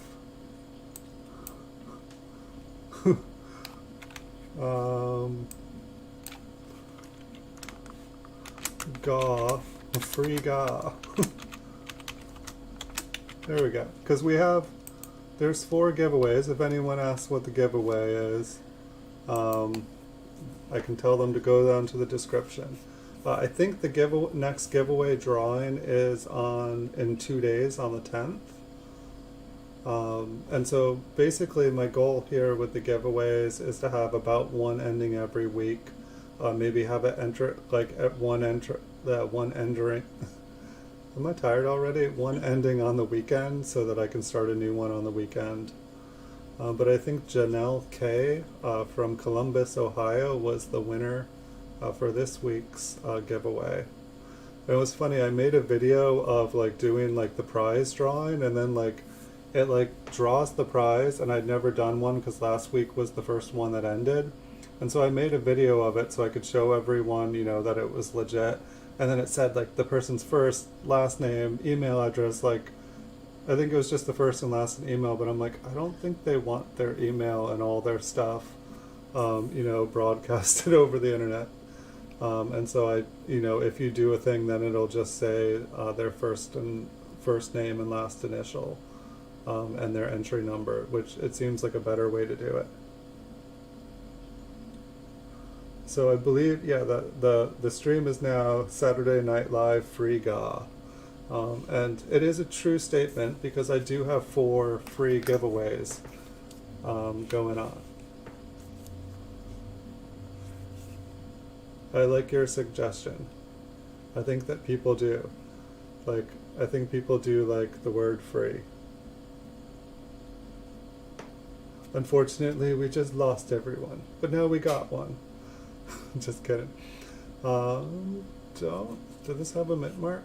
Yes, it did. Alright, we'll zoom in on it. So I don't see any other reason I kept this coin.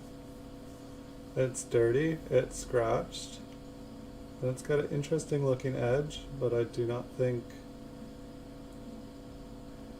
It's I think I saved a bunch of coins that the mint marks were all dirty and I couldn't see if they were, and I was like, someday I'll have a really nice microscope and I'll be able to see.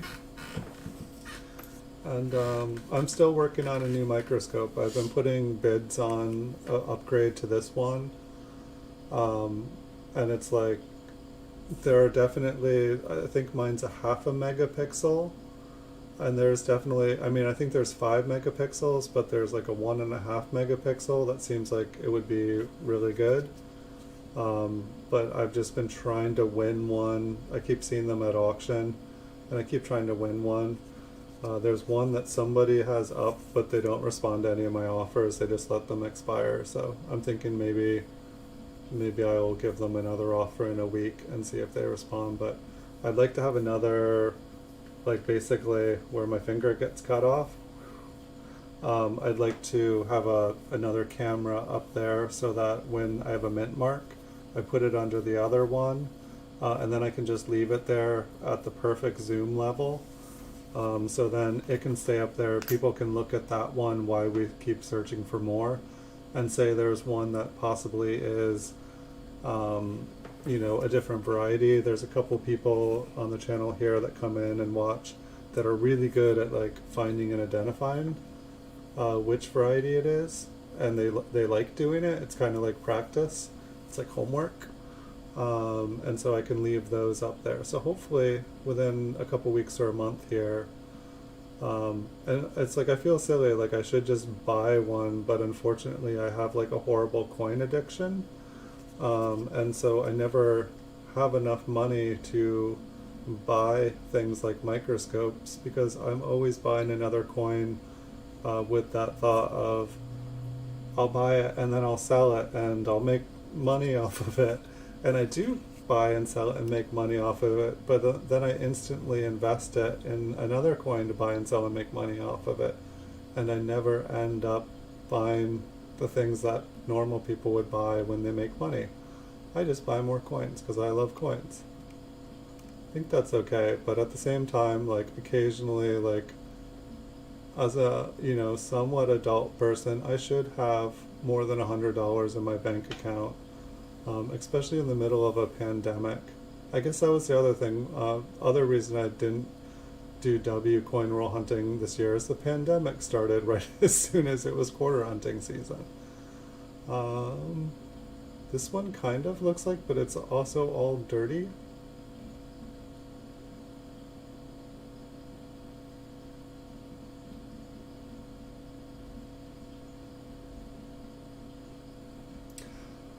I'm trying to remember. There is somebody on eBay who has tons of really nice, probably like 1961, like they have whole rolls like of proof, like mint cellowed Canadian coins in the 50s and 60s. Like if you search like the like words Canadian and like 50, and maybe the word cello, like 50 Canadian cello, and I think it's in the US coins area. I think you would find some really, at least I'm sure that seller also has them individually. I just see them because they're grouped. Living room panner.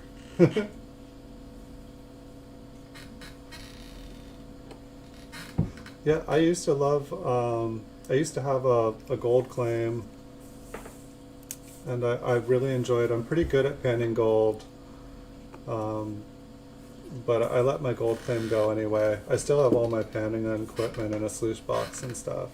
I do enjoy, like, I watched like all those like nugget hunting, or like, you know, Gold Rush, and I watched all those and then totally got gold bug, and got a gold claim, and used to like go out and like do it, but it was just too dangerous out there. I was like, I could make a bunch of money there, or I could sit here and I could buy and sell coins and live to talk about it some other day. Maybe I could have got a gold claim somewhere less dangerous. But the local people did not appreciate it, and it wasn't a good place. It was a beautiful place. I didn't want to destroy the environment there.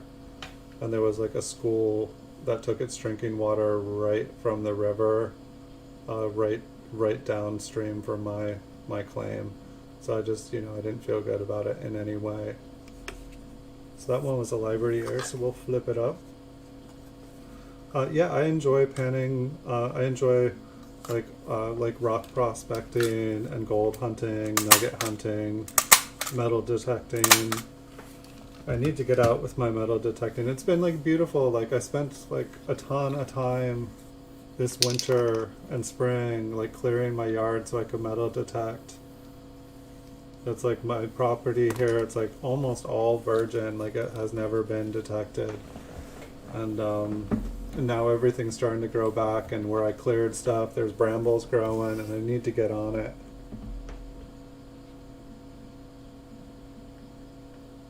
Living room panner. I will try to check him out after this stream. I probably, if I go late tonight, I probably won't be able to watch any videos, but I'll try to connect with the channel. Thank you for the recommendation. So this 58 looks pretty normal on the back. Welcome back, accredited coins.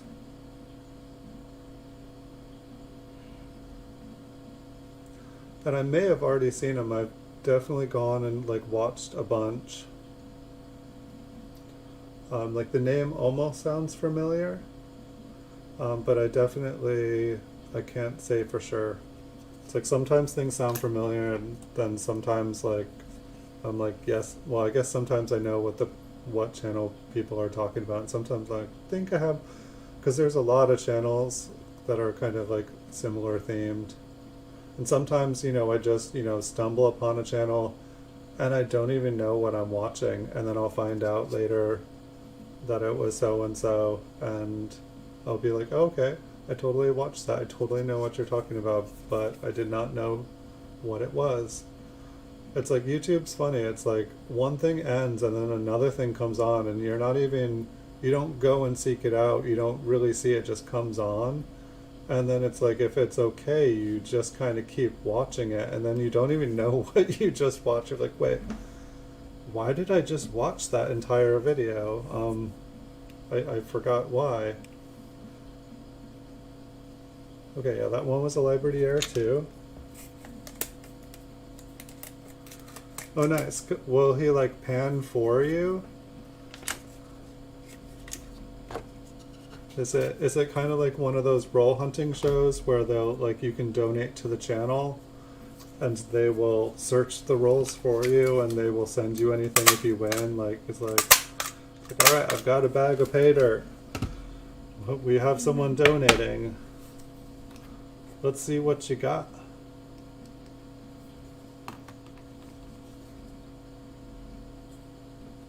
I used to really like gold nuggets. I don't know, I've owned gold. Another Liberty. Geesh, I'm gonna run out of flips. I should have made a Liberty Air roll. That's just like, okay, this roll is all my Liberty Airs. This roll is, well, I guess I would have like a whole box of rolls. And this is my lamination air roll. This is my clogged bee in Liberty roll.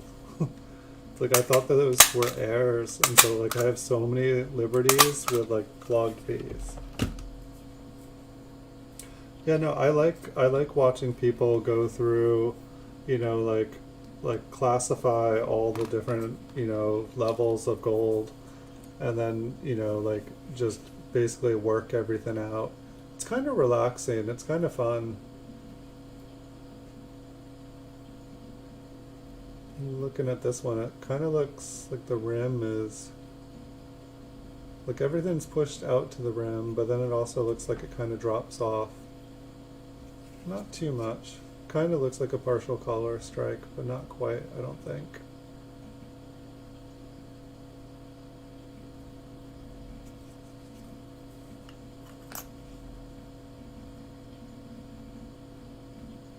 Nice. Can you pay to search the dirt, or is it just normally he's doing it for himself, and then he does like kind of like dirt giveaways? That's kind of awesome. It's like free dirt. Like it's like, come on my channel and you can win some dirt. We'll look in it. Maybe there'll be something pretty. Maybe there'll be something valuable. Maybe it'll just be dirt.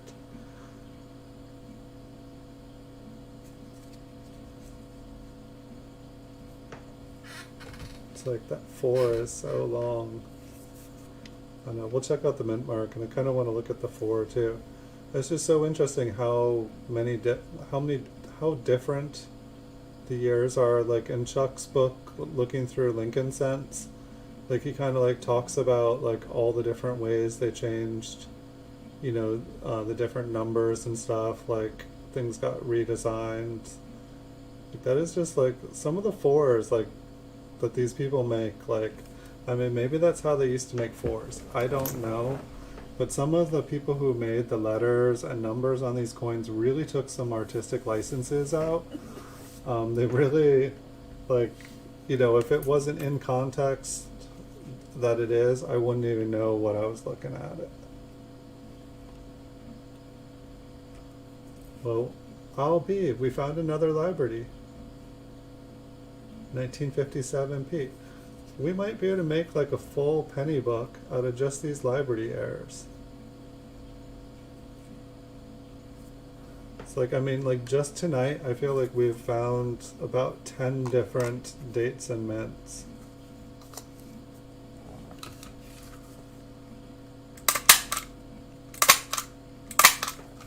I guess that's not a bad thing. I don't know if there's any dates that are better than others. Like if, it's like I feel like I find them on 40s and 50s, and I'm not sure if I've ever found them on like a 60. It would be interesting though. Here's one of my famous clogged bees. If these are ever discovered to be a variety, I have a nice hoard of them.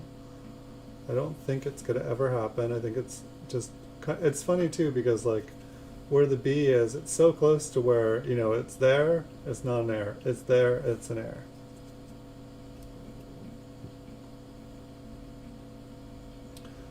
But yeah, like I used to, when I first got into buying gold, I loved to buy gold nuggets off of eBay. Like you could buy like an ounce of gold for like an ounce of gold nuggets for like $300 or something.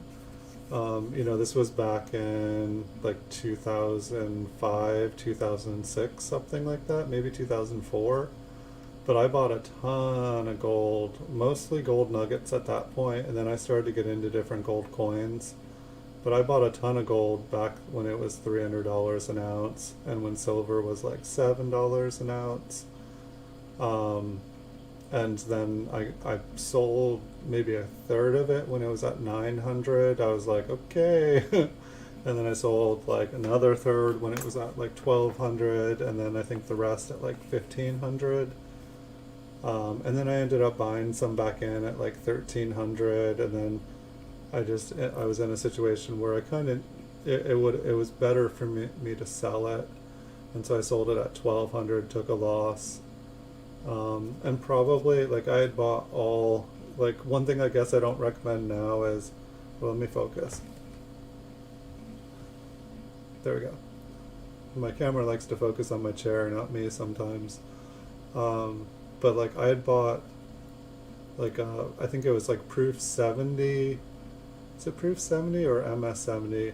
They were like perfect, like PCGS graded gold coins, like and they were all like 1 ounce proof 70 or mint state 70. I can't even remember now what they were, but it's like I paid like an extra $100 or whatever just to have them be like certified as a perfect coin, but also so that I knew that I was buying a legit coin. Because by the time you're spending that much on money, it is nice to like know.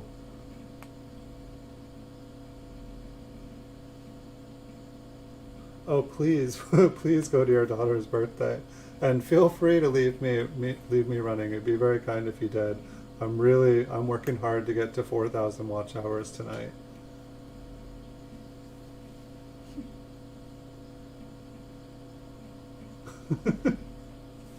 Yeah, maybe I should leave my live stream running tonight. I've never left my stream just running, and it always makes me crack up too, because like I know there's people that but thank you for joining tonight, Catherine.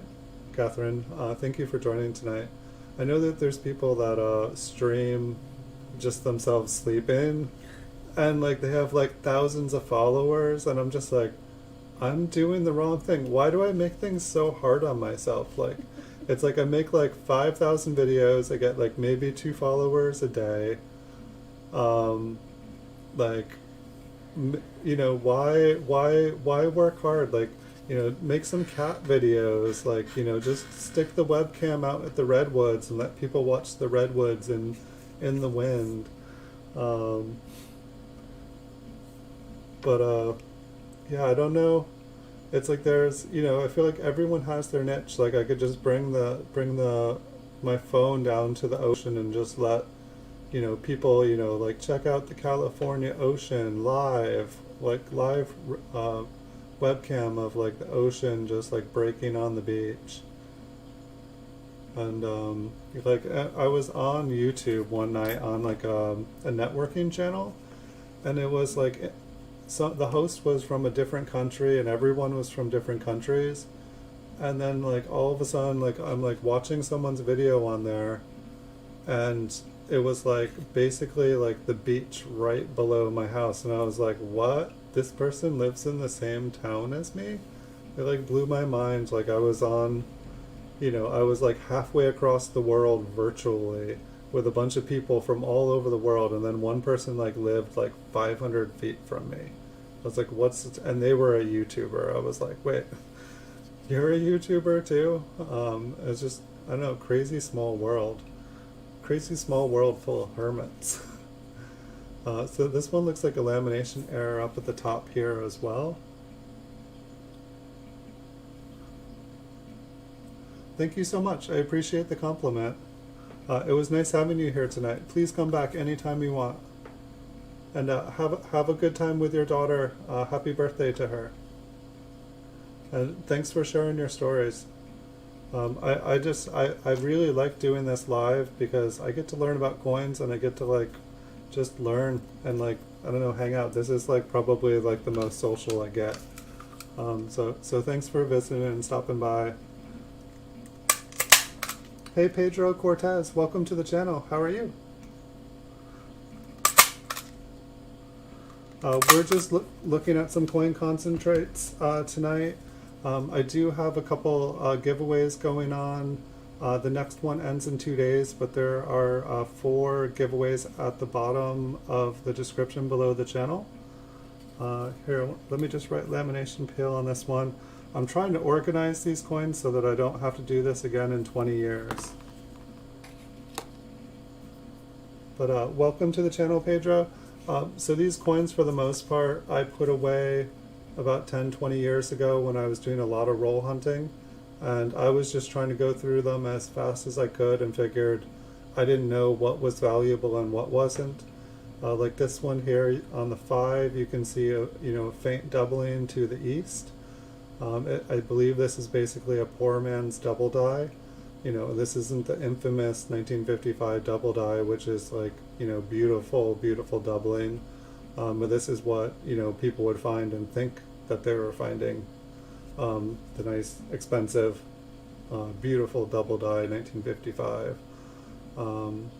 This one also, I just learned about this the other night. Now right here you can see like a line that kind of comes down diagonal this way and kind of curves around this way. Now I thought, and I might be wrong and I might have relearned this wrong, but I thought that this was a struck through. I thought that this was the impression of Lincoln coming through. But I just learned, I was watching Jessica at Copper Coins, and she actually brought everyone to this website, and I'm trying to remember what it was. Darn. But here is one, and it's like you can kind of see on the other side. It's basically, it was like something like the die takes on, oh rats, I can't remember what the term is. Just I had never heard of it before. It's basically where the die takes on a characteristic. I think it's probably from it being worn. But it's not struck through. It doesn't actually come through the other side.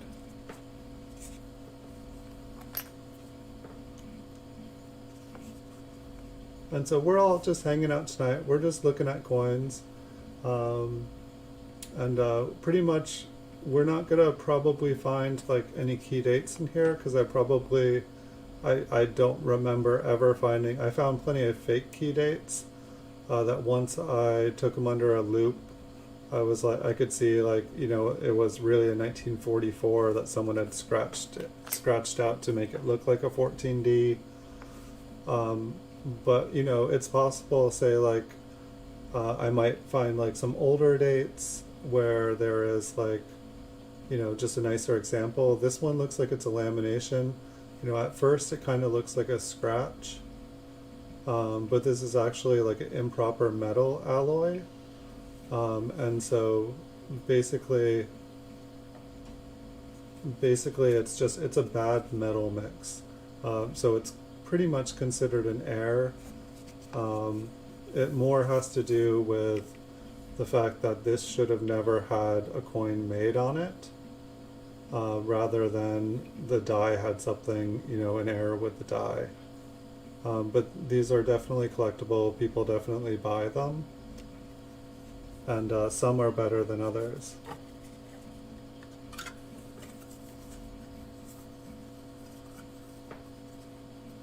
Well, that means that you just have more to learn and that you can, you know, hopefully learn at least one thing. Whenever I go to someone else's stream, I almost always learn something.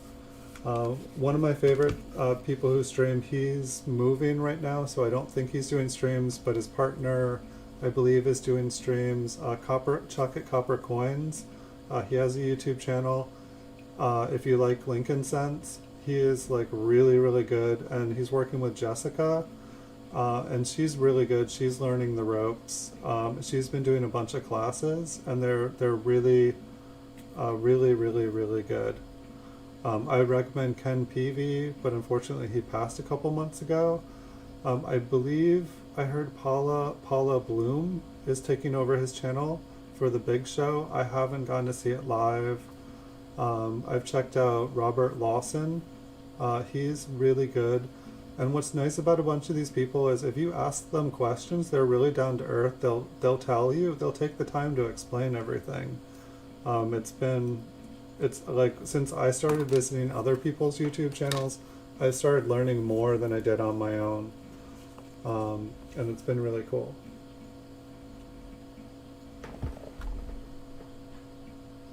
Yeah, I'm not an expert either, Pedro.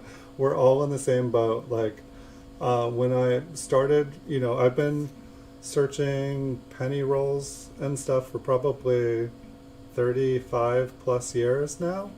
There's a little hint, guys. You know, I've been like coin roll hunting for probably over 35 years. Maybe 36 or 37.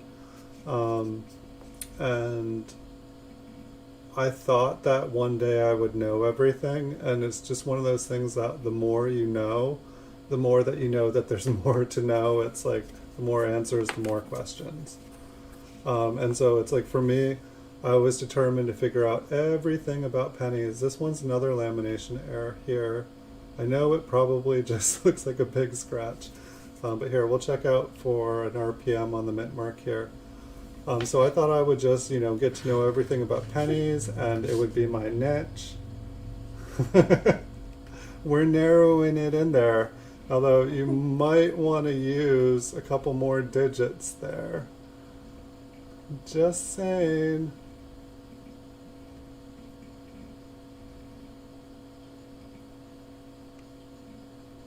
But, so yeah, so it's like, with this, it's like one of the reasons you can see it kind of zigzags, and if this was a scratch, all of a sudden it disappears.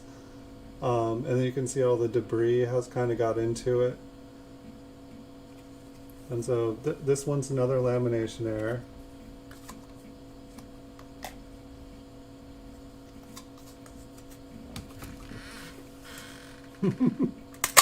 You guys are so kind. I should have started streaming a lot better, or a lot longer ago. I would totally boost my self-confidence up. I'd be like, yeah, I should shave. You guys will tell me I'm 20. I look horrible today. I'm not trying to sound like I'm being hard on myself, but it's like, It's one of those mornings where normally I'm like, feel just fine with the way I look. But like this morning I was like, I looked in the mirror, I was like, whoa. I was like, what's going on with you today? Alright, let's look at pennies, not me. I know there's a camera on me, but I know you guys come for the pennies. Um, um, but yeah, I thought I would learn everything about pennies, and that would be my niche. And I was fully happy and content until a few weeks ago, only looking at pennies. And now, a couple weeks ago, I decided I'm going to expand to nickels, dimes, quarters, half dollars, silver dollars, everything. And so, yeah, I've decided to do that, and it's all of a sudden like, there's this whole world. And then while I'm doing that, I'm like, wait, there's how many countries in the world, and they all have their own coins, and I'm just like, oh my gosh. It just kind of blows my mind when it's like how long I've spent trying to learn one thing, and then realizing, oh yeah, there's like a gazillion other things to learn that are related, but whole different fields of their own. It is amazing too. There are some people, some coin dealers and collectors, numismaticists, who just, they're like, their brains are just like these beautiful sponges, and they just retain the most like beautiful knowledge, at least from a coin collector's point of view. Like, it's just, there's so much in there, and they've just taken so much time to learn everything. Was this a library error too? Sorry, I got zoomed. Yeah, okay. I just got zoomed in on the mint mark. Well, we're finding libraries. Maybe we will find another RPM here. Hey, we're at 14 likes. I think the other night we got 15, and that was a record. Like, maybe if I stream a couple more hours, we can break our old record, and we'll just keep breaking records.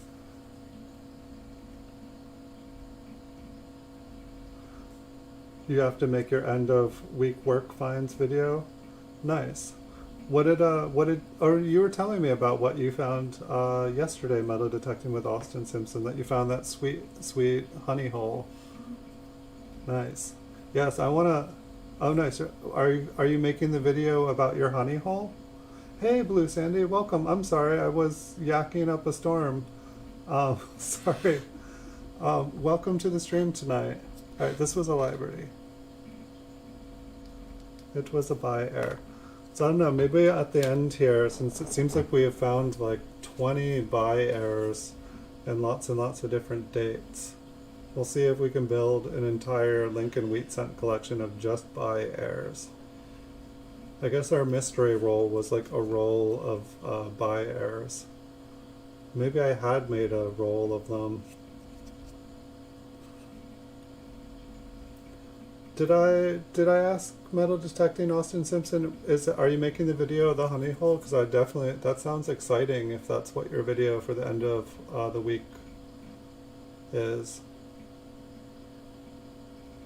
It's like, it's always fun when I saw someone's video, and it was like I think it was from the UK, but it was like an animal hole, and like it was just like found a pack rat's like treasure or something, and it was just, the person was like pulling like coin after coin, like they're like, they went over like the hole. It was like an animal hole, and they went over it, and it just started beeping and beeping and beeping, so they kept like reaching their hands in it, or like, scooping out with a shovel, and like this animal hole was just like filled with coins. Not the honey hole.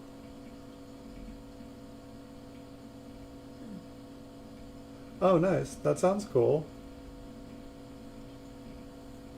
There's going to be a whole bunch of people that like just start like taking money from the till. Like I'd always have, when I worked customer service at a register, I would always have like a bunch of change in my pocket so I could swap stuff out, or I'd like put everything in like I'd keep one little bin empty and then put stuff. Most of my currency came from working, like most of my like silver certificates and like older bills came, which I'll make a video of here sometime. Oh yeah, you said the video wasn't coming up. I forget that people upload stuff. See, that's one thing I probably should have done differently on YouTube. Is just like sometimes in the past I was uploading up to 200 videos a day, and I don't think YouTube likes that. I think they like actually, like I think they like do, and I was uploading like 200 like 2 minute long videos. I don't think they liked that either. Um, and yeah, it's like I hear there's a formula where you do 2 or 3 videos a week, and you do like, over 10 minutes, like 10 to 12 minute videos. And like YouTube loves that. It's like perfect attention span for a working person's life. It's like, they have a little bit of free time, and that's all they have. And then it's like just short enough so that, they feel like they still want to watch something else when it's over. By the time they get interested, it's done. And then they want to watch something else. And a schedule. These things, I probably would have hit 4,000 watch hours 10 months ago instead of it taking a year. I'm speaking too soon. I still probably have about 50 more watch hours to go. But I'm almost taking it for granted now, aren't I? But yeah, I guess after I hit 4,000 watch hours, I can make a video of like why it took me so long to get 4,000 watch hours, what I should have done but had tunnel vision and couldn't stop doing what I wanted to do instead of what YouTube wanted me to do. But I guess I can say I didn't do it the YouTube way. I did it the brute force, stubborn time traveler way. I just made 1 2 minute video over and over and over again, and then I, did my streams when I wanted. Kind of looks like this one has some dye chips in the wheat ears. Almost looks like or no, there is, because there's some up here too. It almost looked like it was just the wheat ears were all beat up. But I think that there are some dye chips up there. I can insert commercials. That'll be... See, do they already do commercials? Because I swear I've watched my videos and there were commercials before. I thought it was just that you might get paid for the commercials. I thought that there already was. Are there no commercials on this? Or maybe it was I was watching someone else's show and then they showed a commercial at the end of theirs and then I watched mine. Fascinating. I think if I was to do commercials, I feel like I hear that there are ones that you can put inside the show, and then there are ones that like you can do like a skippable at the beginning, and it doesn't matter if the person watches it or not. What was this one? Oh yeah, chips.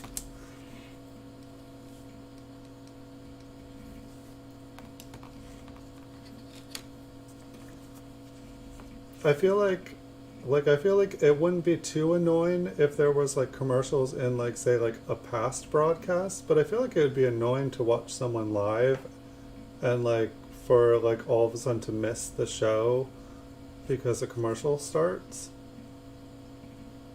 Do they do like live commercials during streams? I guess for me, like I just heard that there was like new editing stuff. Like there were all these different things you could do with editing. I mean, it's like, I feel like I don't really need to make money off of commercials. It is curious to me though.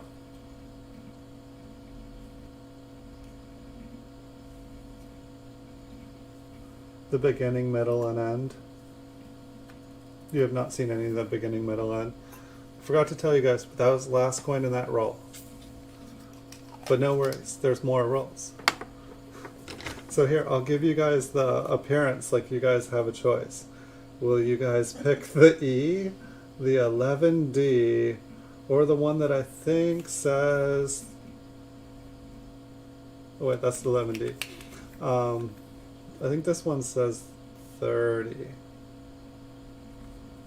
but I don't think any of them are what they say they are. Maybe it says 36. And this tape, or whatever.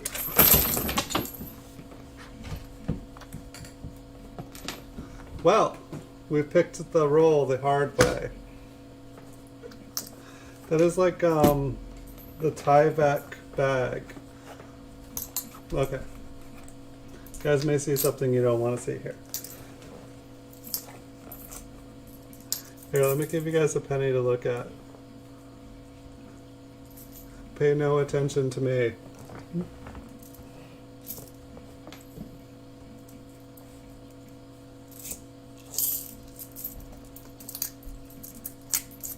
Did you guys see that?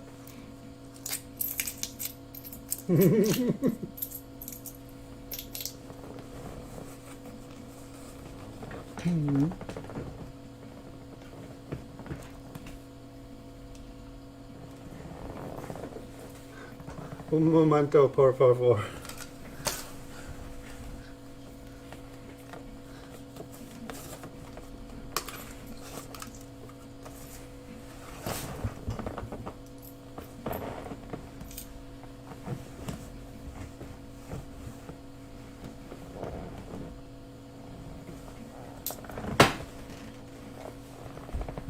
All right.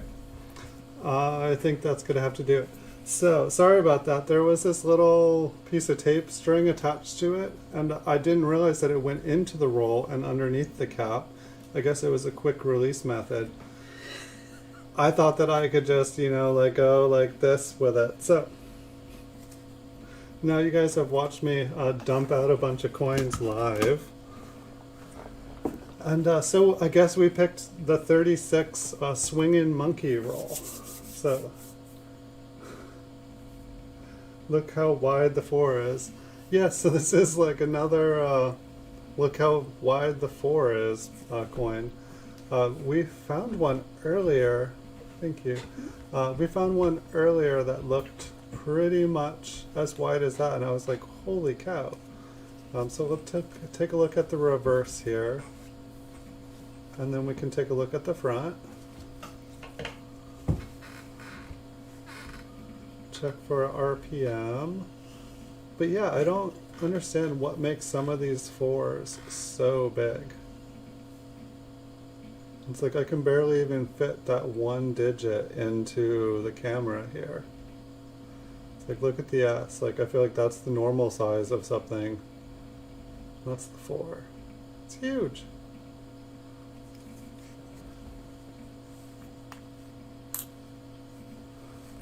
Oh, so you make money for watch hours? I won't make much money. Maybe if I start doing the YouTube formula. So let's see, I think we got an old smoothie here. We've got a 1916 with maybe some silver Sharpie on it.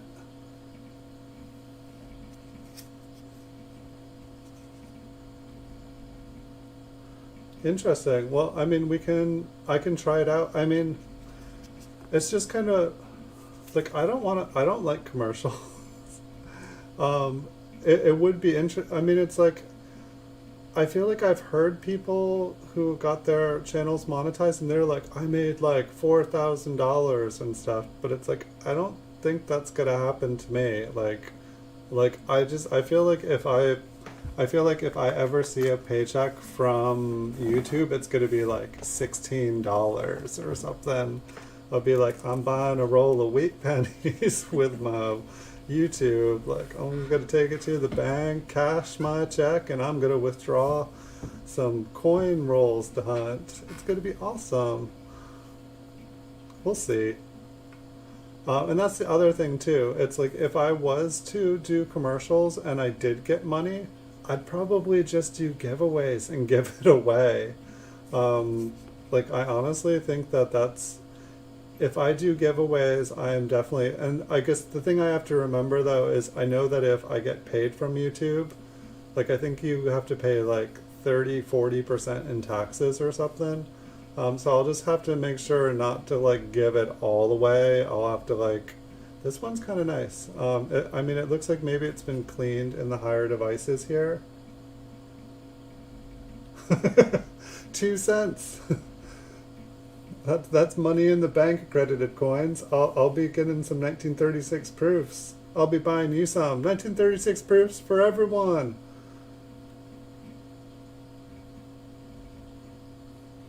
Is it that guy that like shows a piece of paper and it's like he talks about like he holds up a piece of paper and it says like he's like this like and it's like the stimulus checks like he's like you know what you should know about the this or like stimulus check update like I saw some random person. I actually watched the video. I thought it was like real and then like every day he's like got a new piece of paper and like all excited. He's got these super bright teeth and a nice suit.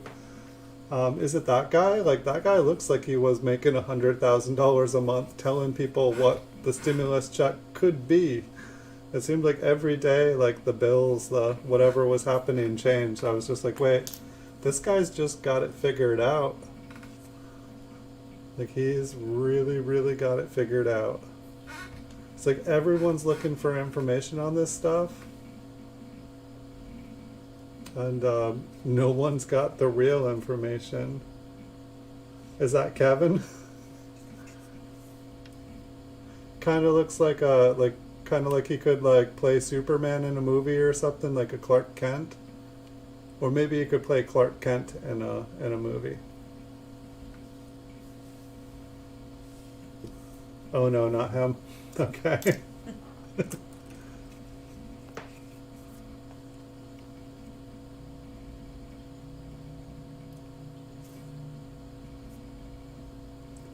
I see this 4 isn't so long.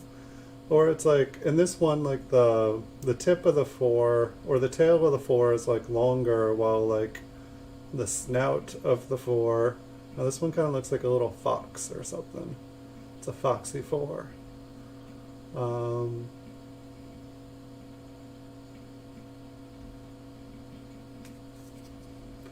Yeah, it's so interesting how it's like, you know, when you look at coins, you just don't realize how different, you know, the mint really does change up the lettering. You know, they change up all these different parts. You know, and I almost feel like when they made the 1944, especially like the 1944D, they really, I feel like they really considered the fact, or they understood that the 1914D was like a rare coin, and so they made the 44D in a way that was not easy to fake a 1914D.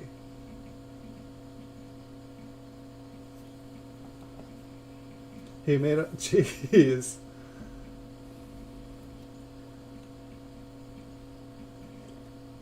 $7,000? Yeah, that's kind of like where I am. It's like I don't really care if I'm like I don't have to do this. Like my eBay store makes enough to pay my mortgage. It makes enough to pay like, you know, put food on the table. Um, I do like, you know, my PCGS videos, those are what I do for work. You know, my eBay listings are what I do for work, but I make the videos so that I can embed the videos in my eBay listings so that people can see the coins more clearly. So that's my job, and then I do these streams at night because this is what I do. This is what I like to do for fun. And it's like now that people are actually on the channel talking with me, it's like way fun. I really enjoy it. Nice. Well, it seems like you know, our people in government couldn't decide who to it seems like no one could get along, and so it sounded like nobody did the stimulus. I think I heard that Trump did like an executive, I feel like I saw he signed executive order continuing unemployment benefits and maybe like a payroll tax thing or something, like a deferred payroll tax. Um, which basically, if it's deferred, it basically means that people probably have to pay it later. But kudos for him if he did that, because it sounds like he did what we paid a whole bunch of people, a whole big house full of people to do, and they all just went on like holiday.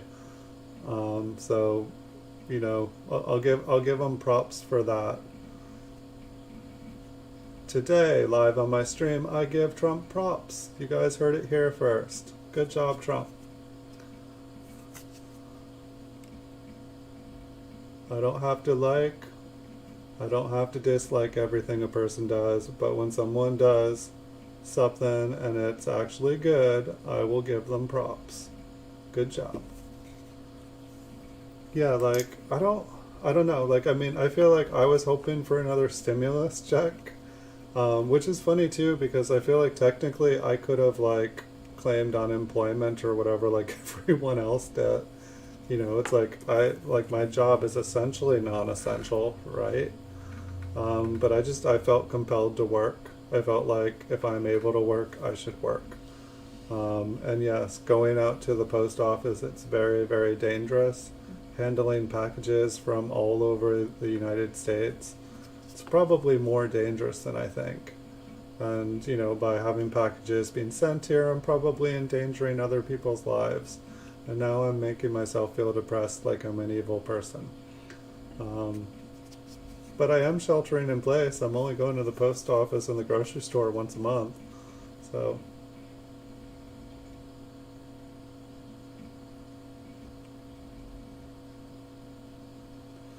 I don't think anyone wants to, like, hopefully if she wants to fight it, hopefully, she can do something like say like, hey, you got what you wanted. How about you add a stimulus check? Like we'll say yes to everything you just signed, and then you can have your executive order. Everyone will give you kudos, props. Win-win you, and you give us a stimulus check, and then win-win everybody. How about that? Could we be all happy about that? People unemployed get some money.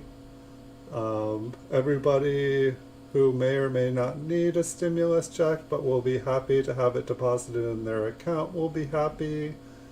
People will get to stay in their houses and not get evicted will be happy. Everyone will be happy. I think that sounds happy.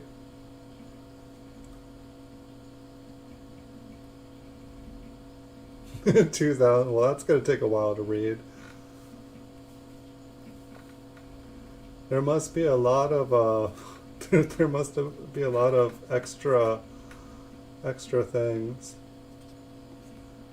2,000 pages. How about just, like, and I don't know. It's like, to me, is it scary if the government is like making fake money and giving it to everyone? Yes, it's scary. Do I feel like this stimulus thing is just like a distraction for like our world is like ending, kinda? But like we might, if the world's ending and we're gonna have like an economic apocalypse on our hands, like we might as well like, it's like it's almost like they're like, yes, everything is over, but like humankind, civilization, it's almost over. But here, why doesn't everybody stay home? We'll give you money. Everybody just, like spend some time with your family, and try to forget the world's about to end. And I know if the world is going to end, like I feel like we should all just hang out with family and people we care about, and try to enjoy the end of the world. It's like if like everyone knew the world was definitely going to end, like how many people would be like, I don't know, I would want to spend time with people that I loved if the world was actually ending. I know there's a lot of people that probably have like huge bucket lists and would just go Grand Theft Auto on everything, but me, I would just, knowing that, hey, this is the last chance you're going to be with people you love, like, I would take that time. So it's like, I don't know, like, kind of looked like weird streaks across this coin. Hey, Paul Hampton, welcome.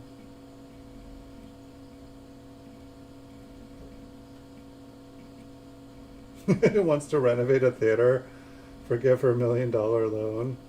Well, I can see why those would be in there, Blue Sandy. I mean, everybody else is getting what they want. I mean, it's basically like Christmas in government land. It's like, let's write a stimulus check. All right, who wants their $1 million loans paid off? Who wants a theater renovated? Me. All right, what do you want? I mean, it basically it seems like they're like writing checks, like all over the place. Like, there's no way that all this stuff is ever gonna get paid off. Like, basically, like right now we're selling the next like 5 generations of Americans into debt. Like it's basically gonna take forever to pay off all this money. Like, and where are we just printing this money from nowhere, or are we borrowing it? Like, and if we're didn't wait, don't we owe other countries tons and tons and tons of money? Don't we owe like trillions of dollars to China and a bunch of other countries? Like, what if we default on those loans? Do like other countries own us? Hey, 16 thumbs up. We broke a record. Thanks, guys. We got to be getting close to our 4,000 watch hours too. Like, it was like just about 100 watch hours. I wish it did it in real time. I'll check. I don't think it went up. But that's one of the reasons I started early here, is to see if I could get over it. Here, I'll hit refresh. No. Shucks. Alright, back to the coins. Something to do with bonds? Well, bonds is just borrowing money from, you know, like we have budgets, and so there's like so much money that comes into the government every year. You know, that's what, in like California, there's always these bond initiatives. It's like, let's spend $6 billion to build a new sports stadium. What do you think? You know, and so everyone's like, sports stadium? Sure, oh yeah, bonds, so we'll borrow the money. But then what happens when it comes to like, you know, doing the budget, you know, usually like when we talk about the budget here in California, there's about 6% of the budget is already not claimed. Like the majority of the money, it goes to like K through 12, and like essential services and stuff.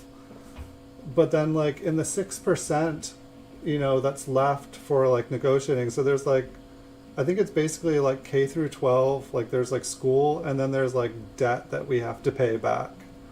And then like 5 or 6%, when they talk about the budget, that's all they're talking about, doing like balancing the budget. It's that 5 or 6%.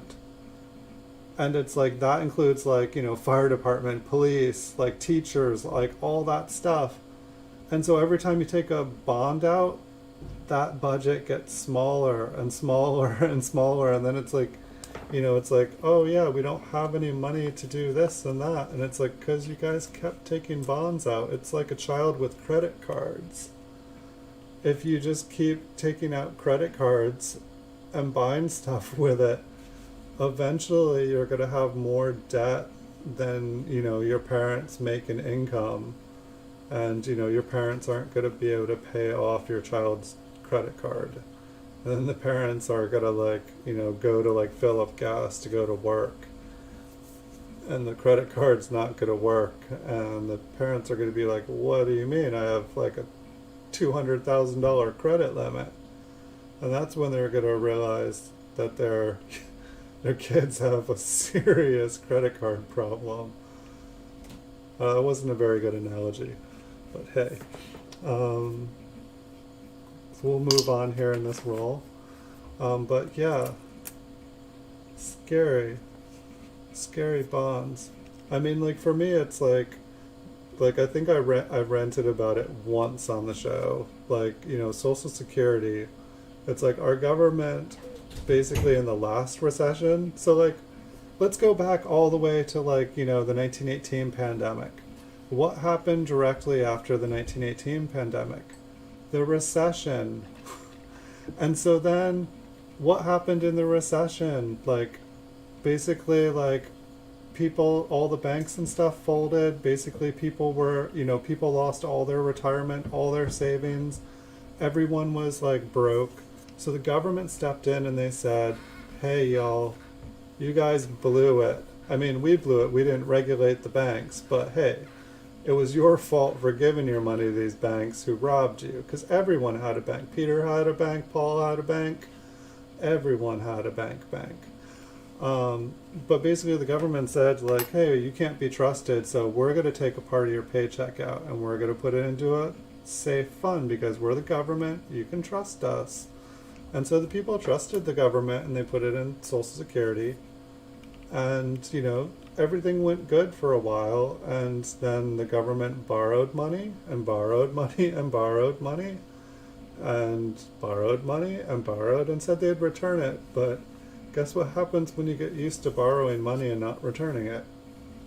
You borrow more and you borrow more and you just assume you can borrow it forever. So the government borrowed, they didn't steal, they borrowed. Big difference. One would be criminal and the other would just be, you should have known better. So they borrowed money and borrowed money and borrowed money. And they've never paid back the money. And so, apparently we can't be trusted with our money, but apparently our government can't be trusted with our money anymore because I believe, 2042, mathematically the Social Security fund should be depleted. And so anybody who pays in and, will not be like retired and dead by then is essentially getting robbed. And we all know it now, but we all willingly keep giving the government our money. So, not that it's anyone in particular in the government's fault, it's just mismanagement of money, which if it was a bank, it would be illegal. If it was a person, you'd go to jail. Government, it's just, naughty, don't do it. Yeah, we pay a ton of stuff, and that's not what Social Security is for. Social Security is like people's money. It's their retirement. It's their lifeline.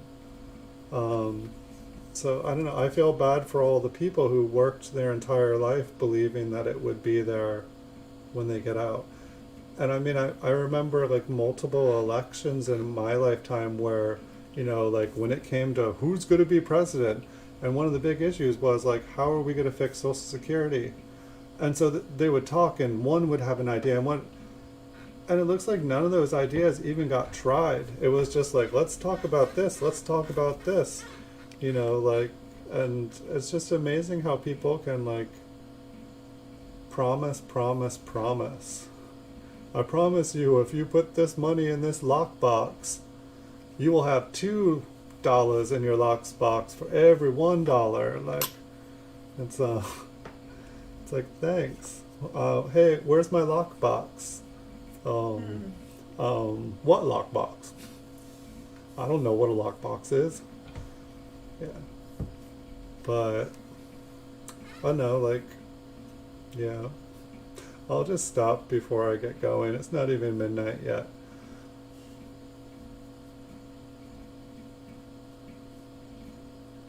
The court cases for that Pelosi's doing is through Social Security.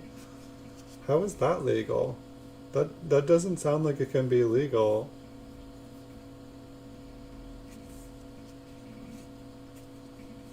Now I'm upset at Pelosi. I'm gonna have to write her. I'll be like, that's my money, Pelosi. Hands off.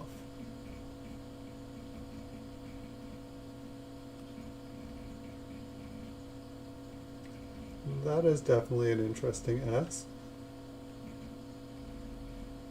I don't think it's worth anything.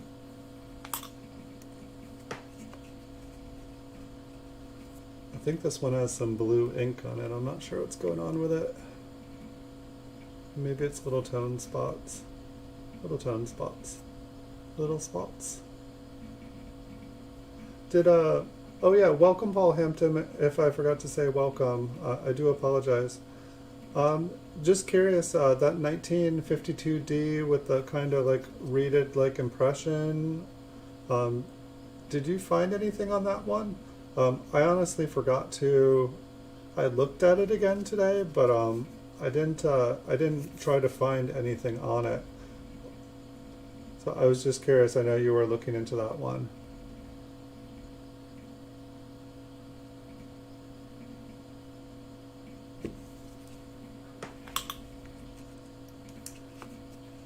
But yeah, I don't know. I guess I'm just curious of like how, like if we're making, like when quantitative easing was a thing, that worried me because quantitative easing was basically just making like tons of money and pumping it into the economy. Um, but like it's like we're doing like quantitative easing, like whatever we're doing now is like that, but like I don't like to use the term, but like times 9/11. It's like quantitative easing times 9/11, and that is not meant to be offensive. So anybody who lost someone in 9/11, I have sincere, love to your lost ones. Um, but it's just meaning that it's like a terrible, terrible thing. Like it's like times 10, but like times terrible 10. It just you can't just I don't know. It's like it worries me because like if you make money out of nothing, like money is supposed to be worth something, and like others believe the whole idea behind money being worth something is this universal, understanding that the money is backed by something.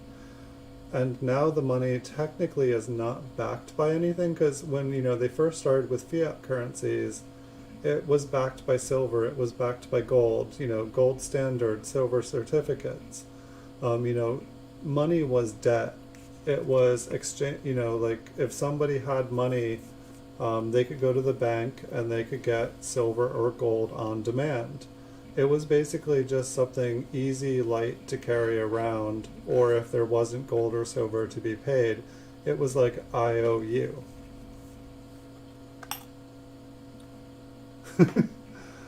Have a good night, metal detecting with Austin Simpson. I look forward to Tuesday to seeing your honey hole. And good luck making your video tomorrow for your end of week. Thanks for stopping by. Thanks for joining. So I don't know. I guess I worry just because other countries, we owe other countries money. And if they no longer want our currency to pay back, what are the other countries going to want? How are we going to pay them back the money we owe? I mean, it's like the whole, it's like my entire lifetime, the US has been a super strong currency. But that's because people have faith in the currency because of the values that it has behind it. So I'm just afraid that people, it's like if one country loses, interest in the currency, others may follow. And that's just scary. I don't know if anyone else is like really good at this stuff. I know we all like coins, but sometimes finances and coins, just money, different aspects of money, all fall into the same category. So I'm just curious. This one has some nice toning. It's got some like little green spots on it as well up at the top. But it has some nice, it's a pretty coin. It's like I wonder if like tone coins with green spots have any value. I guess on copper coins I've seen Chuck clean the green off of coins, but I mean this one looks like it's pretty well circulated anyway too.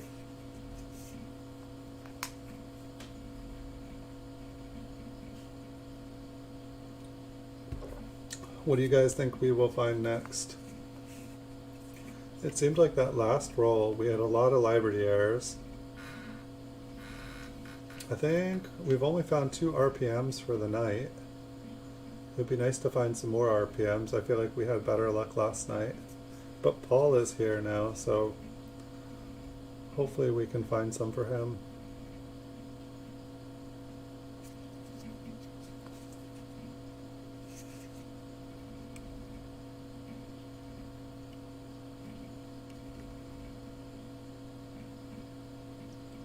It seems like we're getting more S-mints tonight. I feel like we only saw 2 or 3 S-mints all last night.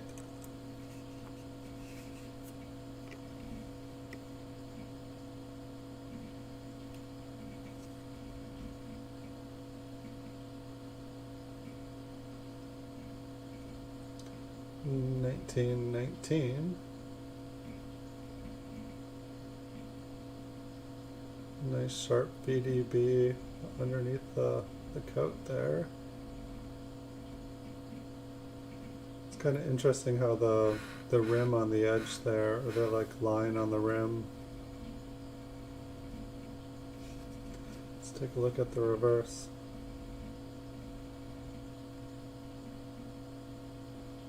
That's not, you know, a high grade coin, but it doesn't look like it has any obvious damage. It looks a little bit better.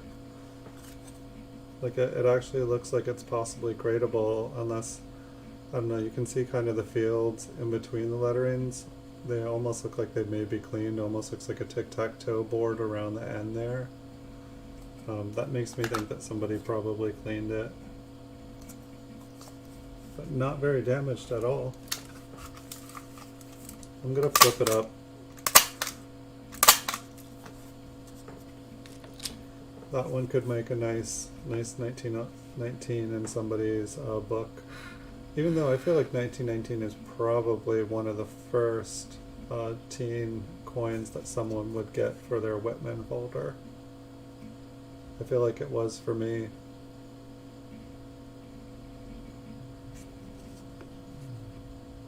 So yeah, I'm hoping we'll get to 4,000 watch hours tonight, and I'm hoping that I can tell you guys that it is awesome and inspire you guys. I just don't know what to expect. I have this like half fear, like it's like kind of like when I got to 1,000 subscribers, I would wake up and it would be at 950 the next day, and then I'd get up to 1,000 a week later, and then it would be at like 975. It's like I almost feel like I hear that like once you get up to the magic numbers that YouTube says you need, they magically disappear. Excuse me. Sorry guys. I need to drink more water when I'm talking so much on long streams. I don't think I'm quite as used to it. I used to stream a lot longer when I did games. When I was doing like 20 hours of making coin videos all day with my short ones, I could barely talk by the end of the day. It was kind of hilarious. I'd be like, welcome everybody to Time Travelers Coin Exchange. It's like I had to like think about everything I was going to say. I could barely talk. I think that's when I had like the coronavirus when it first came around.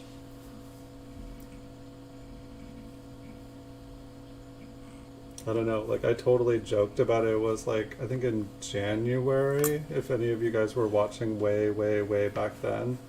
It's like I was doing the stream and all of a sudden I got like a random just cough out of nowhere. And I was like, oh, that was odd. And then it happened again and again and again. And then it was like for like 3, almost 4 weeks, I couldn't even do a 2-minute long video because I would cough. I feel like I would manage to like do one every couple days or something, but it was just like, it was awful. There was like no, like, you know, didn't have a runny nose, anything, just cough, like dry cough. And then it's funny because like the coronavirus supposedly didn't come over for like months after that. And then all of a sudden they're saying, you know, oh, it was back here in November. It was back here way earlier. And it's just kind of, it's not funny, but it's kind of funny. It's like how like nobody was afraid of it then, and it was like kind of already like everywhere. But I don't know. I know people that know people who have died from it. So, like my parents have like lost quite a few friends, and it's really sad.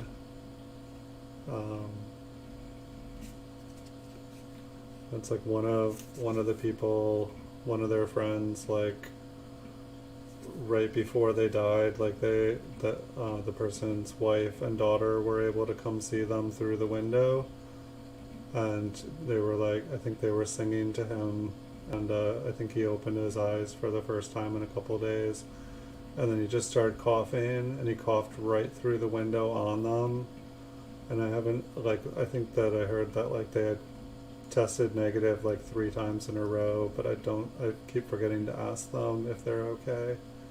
But then he died. It's really sad. Interesting S here. Just kind of disappears into it. I don't think it's an RPM. I think it's the opposite of a RPM. But I guess it's just weird because I feel like there's a lot of people out there that are just like, it doesn't even exist. And I get it. I get that people don't trust, but it's like I definitely do think it exists. I guess that's kind of hard when I see people just saying it doesn't exist. I know that maybe there are ways to compare it to different flus or different other kinds of sicknesses, but like, I don't know. Let's talk about coins, shall we? What's everybody's favorite coin here? I'm going to go on a limb that you guys like Lincoln cents. Otherwise, you guys would probably be watching a nickel stream or a dime stream or a quarter stream or a $50. So what's your guys' second favorite coin?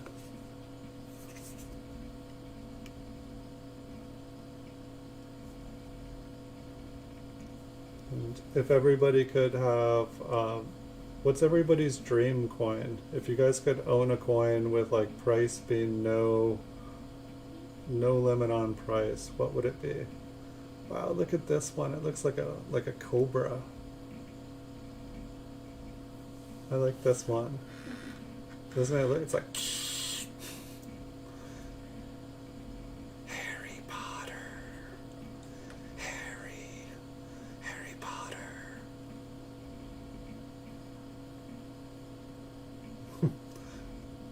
I didn't know that I could talk to coins.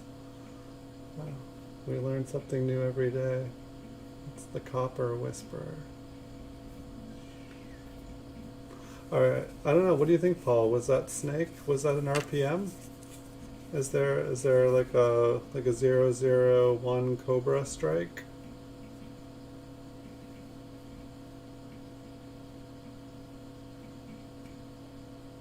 Anybody? Let me zoom out here. I don't think we had a... Look at that interesting little... You guys see like the little tiny like dot dot dot dot dot dot dot. I don't know. It's like a little railroad track running across the coin.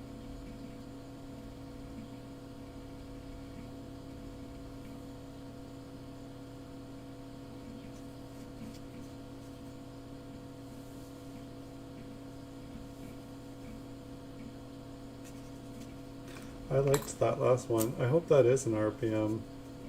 I think that would be an awesome one. I think I forgot to look. What was the date on that? Is that a 35 or 45S? Interesting.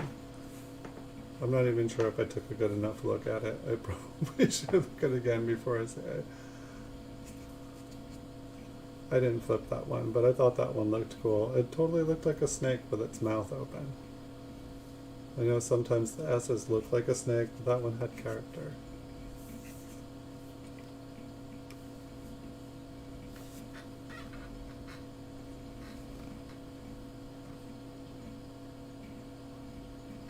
Do you think the 4 seemed like more damage than anything? Yeah.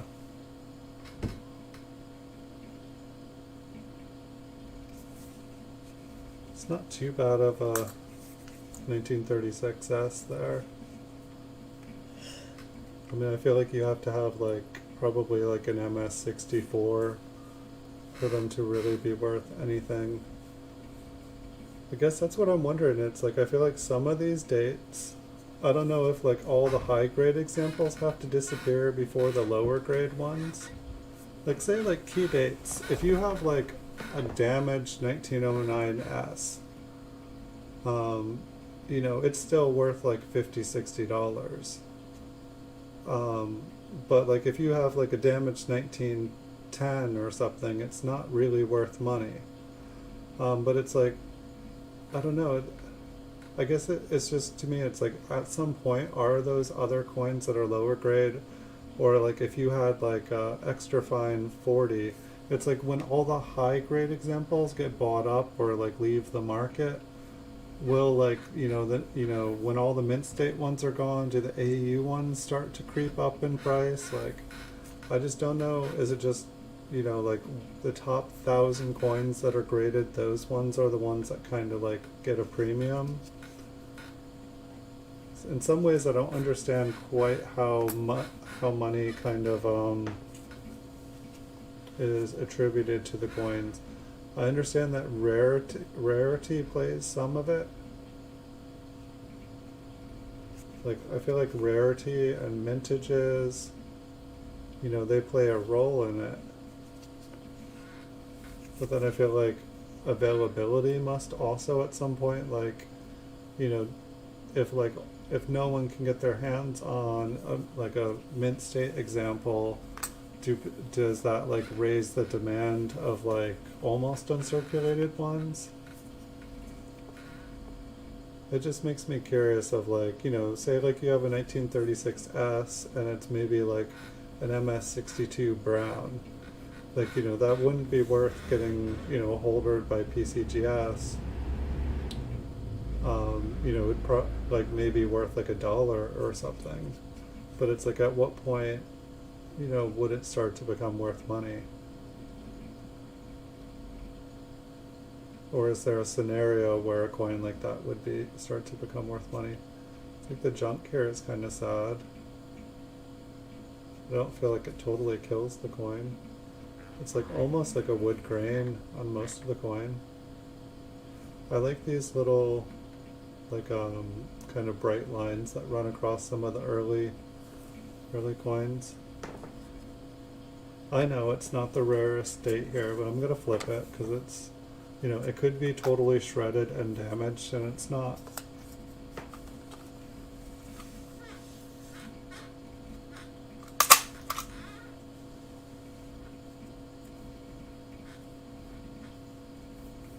Right. It is interesting how that happens. Like, it's like, it seems like if you put a lot of publicity on a coin, it becomes worth a lot more money. You know, it's like if like a company has a bunch of money and they market it and they put like a bunch of hype into it, it becomes worth a lot of money. If nobody knows about it, no one knows what it is, and it's just this product and no one gets it, you know, they haven't, you know, like a company hasn't spent money researching like how to tell people like, you know, what this hoozle does. If they don't know what a hoozle is, nobody's gonna buy a hoozle.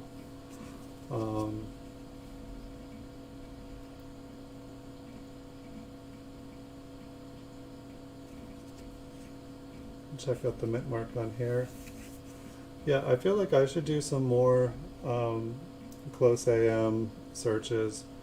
I feel like doing that one night was fun, but it's like I feel like that's definitely the kind of thing that like should be done with like pocket change and just like every time you find, because some of those coins are worth a ridiculous amount of money.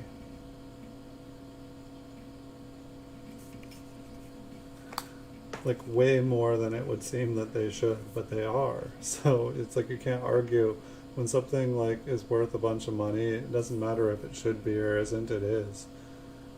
Or at least if you're able to find those coins, it certainly shouldn't have a problem with selling them and making money.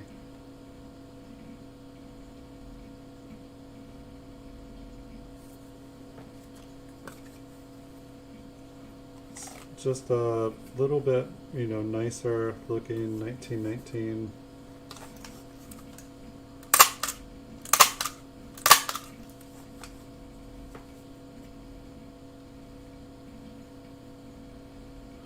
Nice.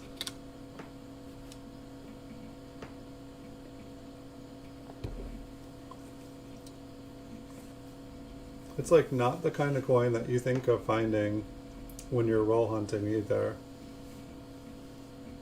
It like totally makes it pay to flip over the coin and look at the full reverse.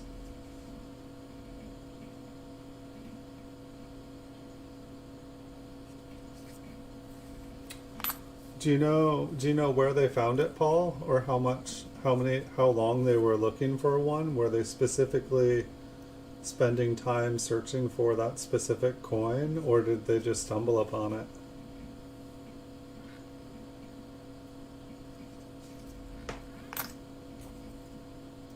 It's like sometimes I guess it's like sometimes I wonder like how long people take looking for coins like that.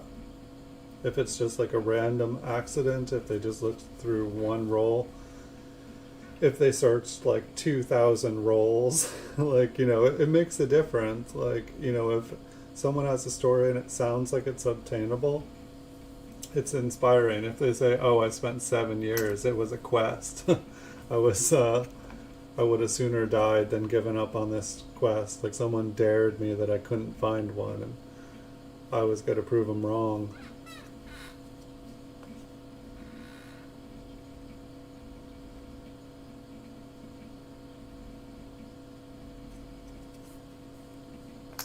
Maybe we should make a bet, accredited coins, who can list 10,000 PCGS coins on eBay first. I guess I have a little bit of advantage.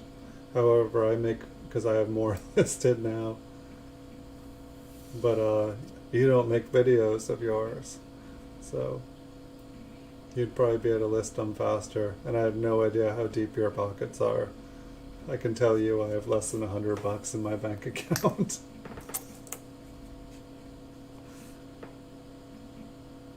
Oh, here's a beaut. It's yep. It's a rare damaged Lincoln cent. Was there anything special? Anything at all? I don't think there was. You just listed 120. Nice. Yeah, I think it would be fun if like both of us had like 10,000 coins and we both needed to list them. Just we could like set we could set goals.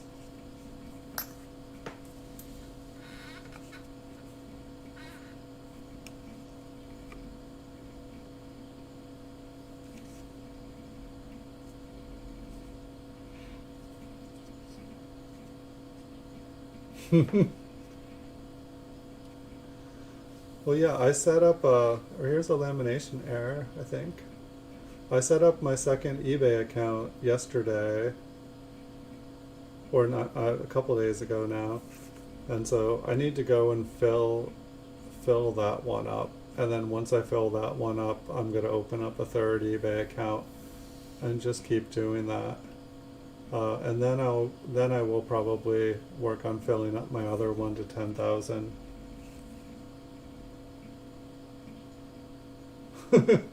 Right.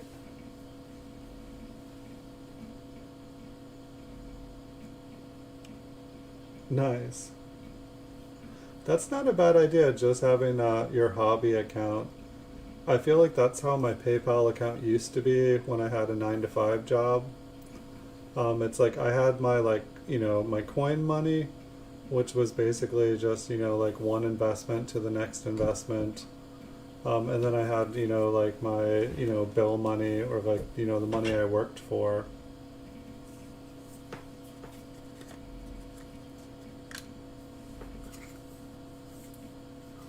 Um, I'm pretty much there at about like,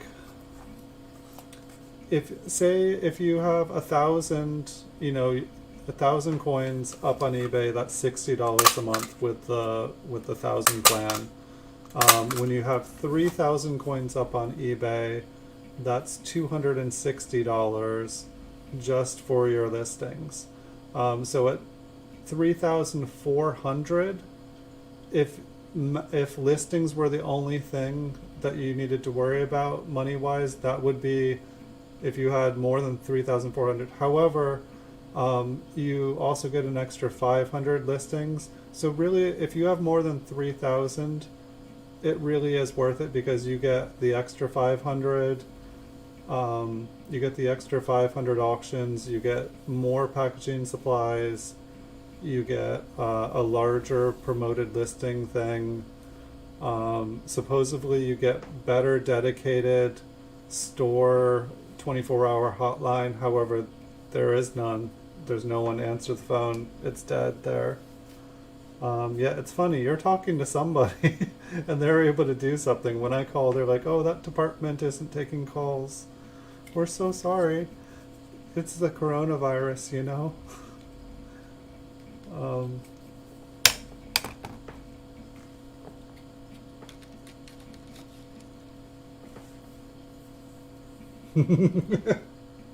collectible baseball cards.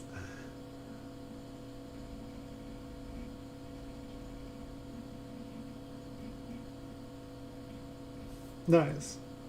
So like people were like, switching so that people could find mints from the other side.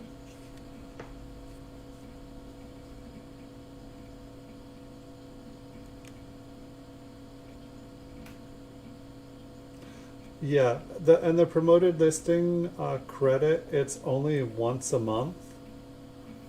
So don't be fooled into thinking if you get that, just don't think that it's going to be every month and set your things to it. But in your pricing, if you set your pricing to always include however much the promoted listing fee percentages that you put up, you should be fine. But just, like I sold a $275 coin the other night, and like with the promoted list, like the fee was $14, and the promoted listing fee was $16. So just in fees from that one coin was like $30 on eBay. When if it hadn't been promoted, it would have just been $14. So definitely realize, if people are sending you offers, basically when someone sends me an offer on eBay, I assume that that they found me through promoted listings. Otherwise, when I accept offers or counter offers back and forth, in the beginning I didn't realize that they were doing, because it won't tell you if it's a promoted item listing sale until you've agreed to the offer. And so I didn't realize that there was an extra 12% fee on there and I was like, oh, I just sold it for less than I paid for it after. So do be careful of that. Oh, they totally knew you were money laundering credit coins when you said baseball cards. They're like, baseball cards? Yeah, right. There's no money in baseball cards. This guy's laundering money. 10,000, oh my.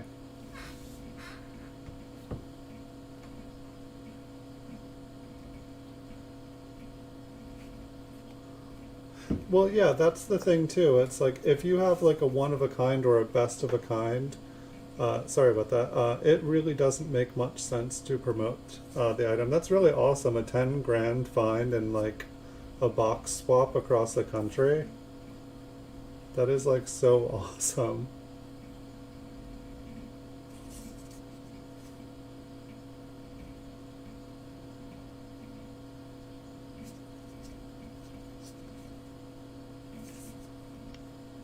I'd be box swapping with them again.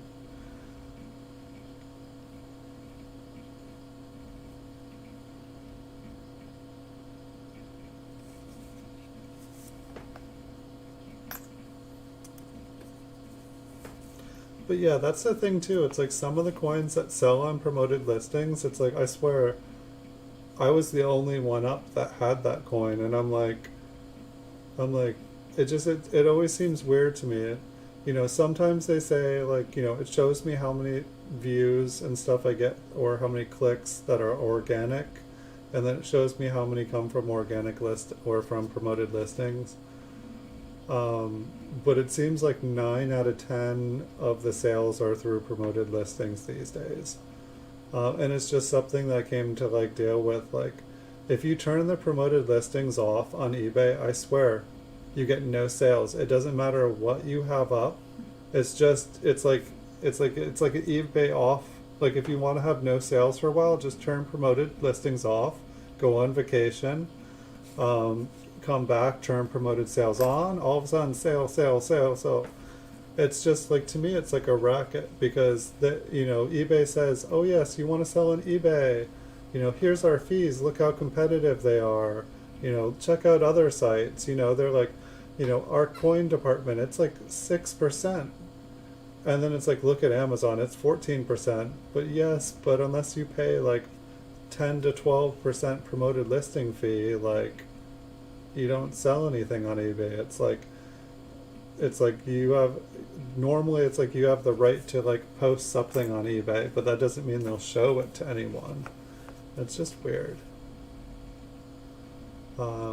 Maybe, I don't know, maybe there's things I'm doing wrong otherwise, I don't know. It was the same when I was the cheapest person on eBay, when I was just like, oh, I just need to sell in volume. I will just, I will sell everything for cheaper, and like realize I'm losing money at the end of the year. Like, I didn't sell more. It just seemed odd to me.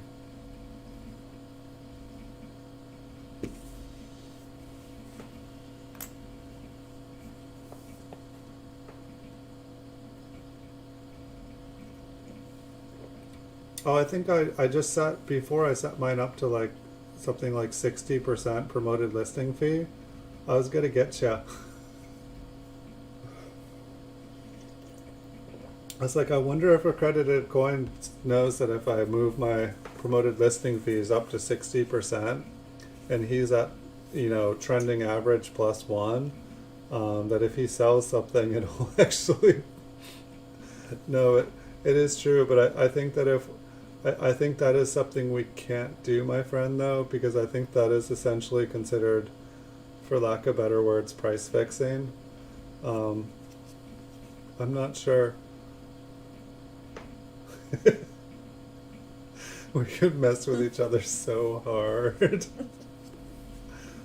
But yeah, I'm not sure. It's like, I don't think either of us have enough of a market share for it to be considered such a thing.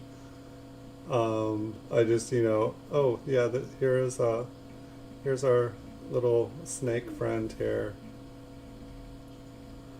I don't know, I'm assuming that this is just a really cool penny and that it's not an RPM. It's a Harry Potter coin. Alright, so let's open up the one that says air on it. Oh, I think we got some steel pennies in here.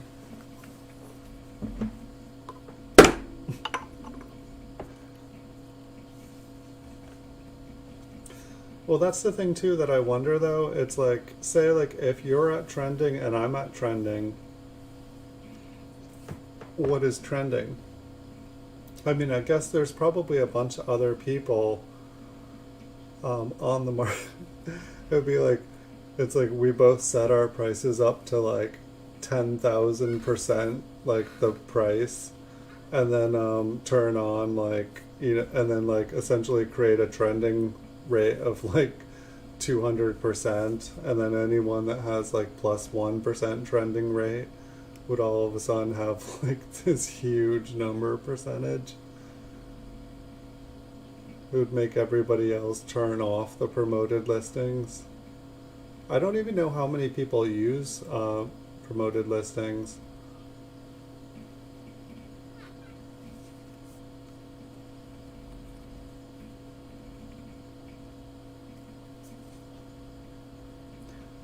I think we should just stick to the Proof Mafia accredited coins. I actually had like I think it was the purple and gold. A certain mafia commented on one of my videos.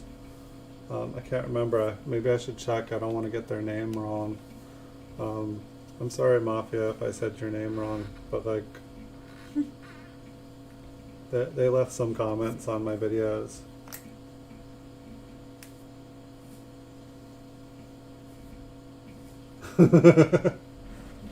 Yeah, they're like, we're not squeezing these coin people nearly hard enough.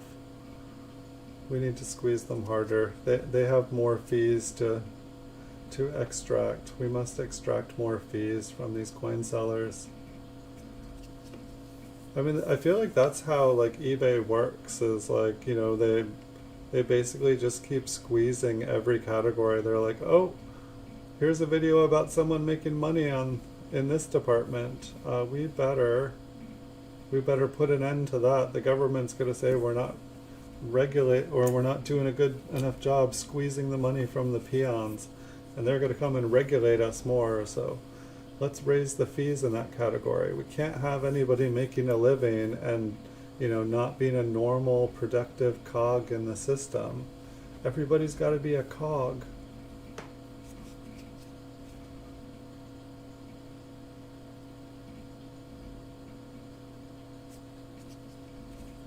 I mean, it's definitely an interesting time we live on, when it's like the government tries to convince us that we're all supposed to be a cog in society, and then like all of a sudden stuff like this is going on and everyone's just throwing everyone under the bus.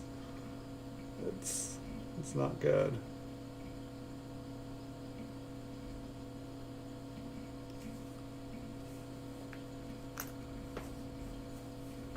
Yeah, let's not give eBay any ideas. Let's not make them upset either. I don't want to get like a package with a bloody pig face in it. Like, that just sounds creepy. Like, they definitely sent a message to all the sellers on eBay with that one. Don't mess with eBay executives. Like, I can't even believe like eBay executives would do that kind of thing. Like, I thought it was like a fake story when I saw it in the news. Like, and it wasn't until like I actually saw like on the eBay announcement in their newsletter thing, like, we're so sorry. I'm like, oh my god, that was real? I totally thought it was a fake story. I was like, never ever would I think that all the eBay executives would be like cyber stalking and sending like dead animals to people's houses to try to scare and quiet them. Yeah, we should be careful what we say. These are the kind of people we're dealing with, and accredited coins. Like, you know, don't upset the eBay executives. Like, eBay is the real mafia.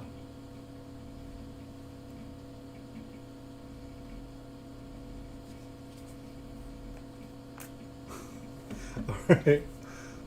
You can think about that while you're making some photos for our friends at eBay.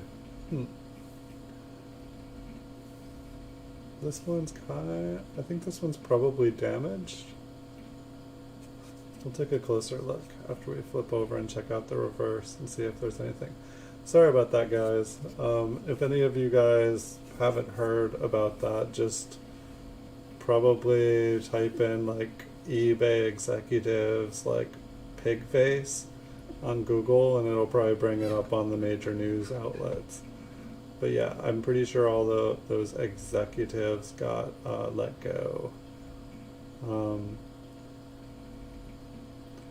I don't know here. It definitely seems like the whole edge of the coin got like scraped off in a most interesting way. I mean, it's almost like there was something else underneath there, but I don't see why it would scrape up like that.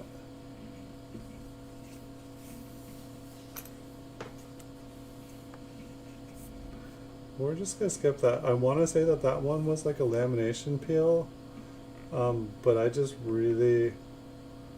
I can't explain that one.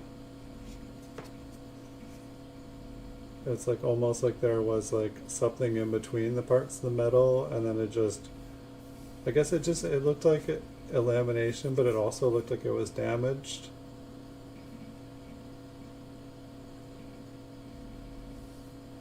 Okay.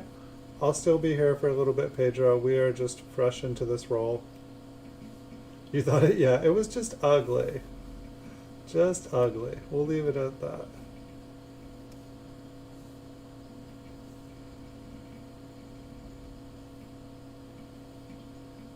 $50.70.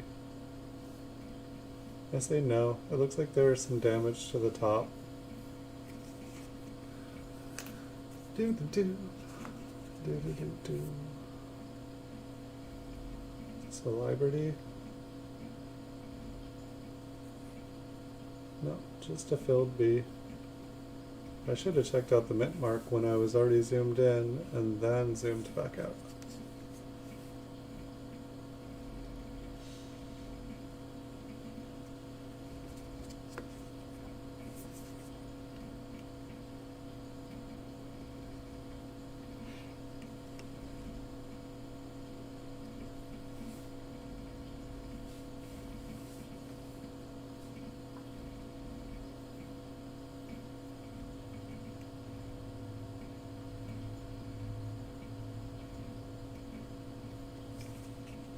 I guess the moral of that other story though is like, it's like, be careful online because you never know, like eBay executive or just random person, like you never know where other people are coming from. You never know who you're dealing with on the other side.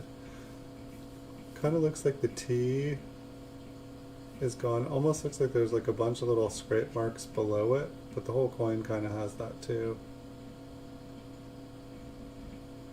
I feel like I pulled out a lot of coins like this where the T was, and I don't know if it's just considered a weak strike when the T is gone, or if it could have been like struck through grease or something. We'll check out the mint mark, and then we'll go check out the T, just see if there's any damage making it there, if it's there and just super, super faint.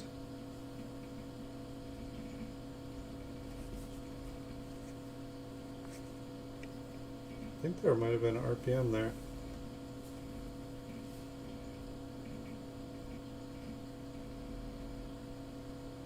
It's like I feel like the shape of it says RPM, like I'm only kind of seeing the splits, but just the way that I think it is an RPM, but I want to see where this T should be.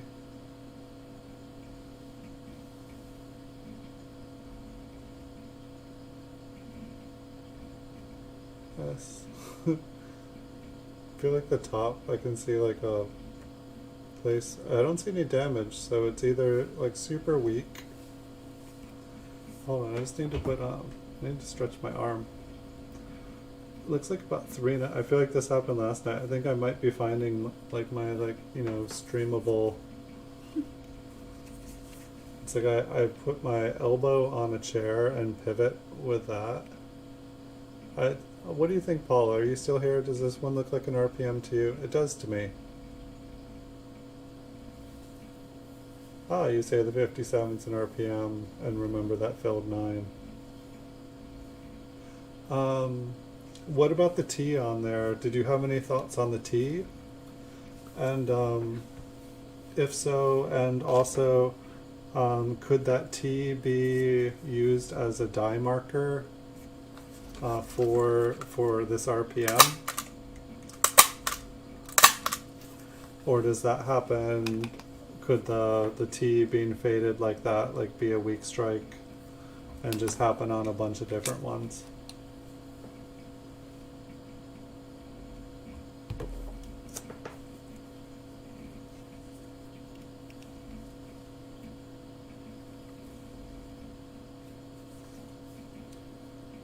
One of these times I will learn and I will look at the next coin while zoomed in. We'd only have to do half the zoom in.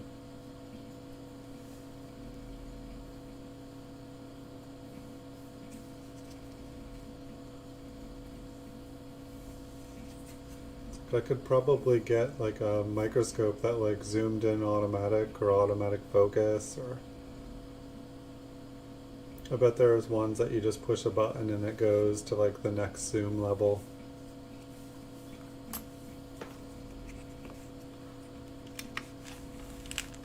Ooh, yes. Why don't I bring the microscope closer? It was only 3.5 hours into the stream he realized that he had been leaning forward the whole time when it was unnecessary. He could bring the coin to him.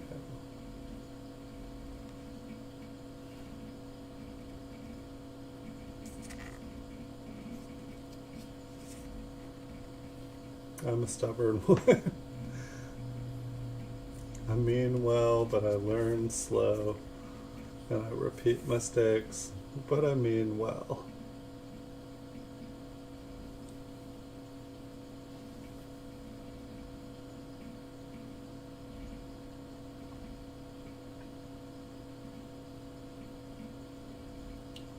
It's kind of interesting when you're zooming in and it's like it looks like you can see like a split, and then it's like you zoom into like just the right focus, like, or like a nice focus, and like it just seems like the split disappears.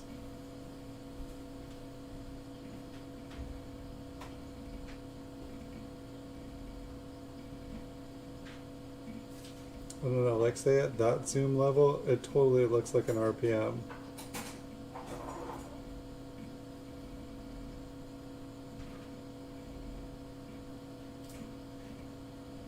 You were battling another problem.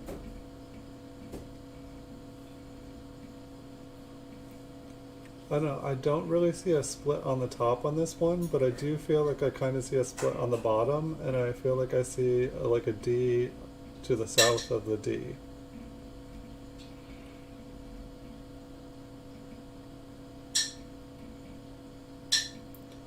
Okay, so you think the lower serif? So that's the thing that I find confusing with some, is like, I feel like some RPMs, there's only one split serif. And then like sometimes I'm just used to like there always being two. And so I'll see one, but I'll be like, I don't see one on the other one.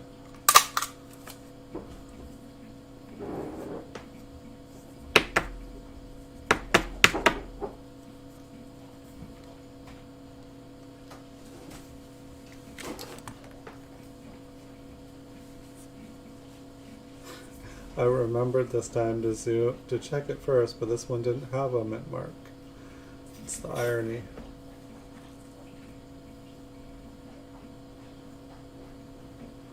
However, the fours on this one does look interesting, so maybe I'll zoom in. Oh, what is this? A planchet flaw on the reverse?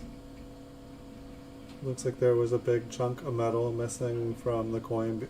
And it's like, you can tell it was missing before because when when the one got printed on here, you know, it printed pretty nicely right onto it. Otherwise that whole loop of the O would be gone.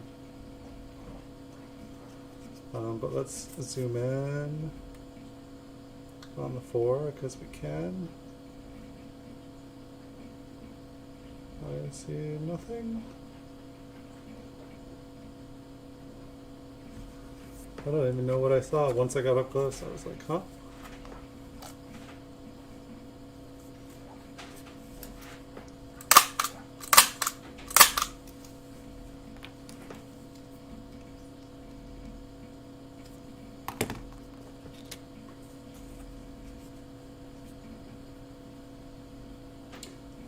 I wish I could tell how close we were to 4,000 watch hours. It's killing me because I know we're getting close.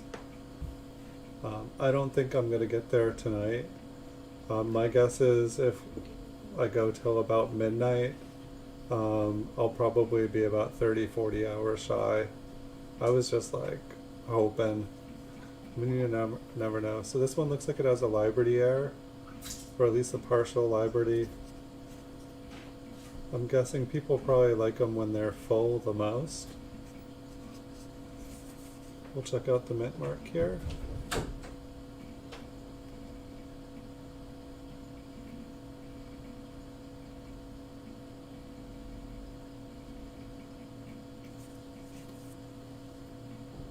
Liberty.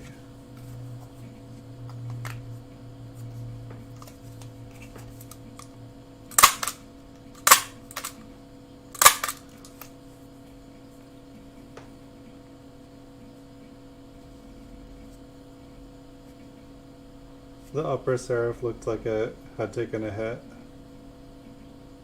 That's true.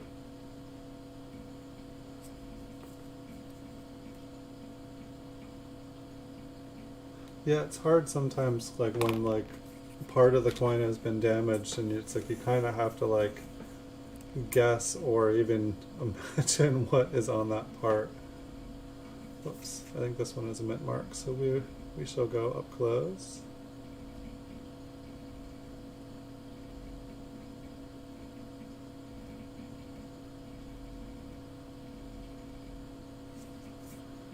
It's like funny because there is so much more of the coin I'm not zooming in for.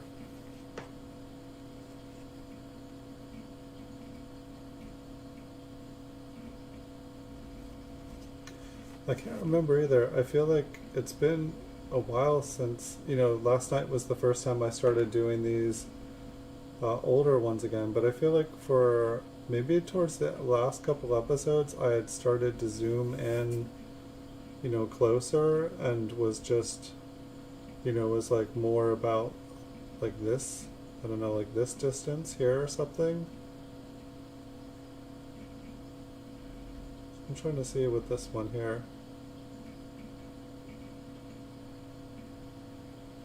Is that like a lamination peel? I'm just trying to see, it almost looks like it's retained on the wheat stock. I think it's a retained lamination error, or a retained lamination peel. Because I think that chunk that's missing, I think it's on top of the wheat ear, and then it was pounded. Yeah, that's when the markers will help.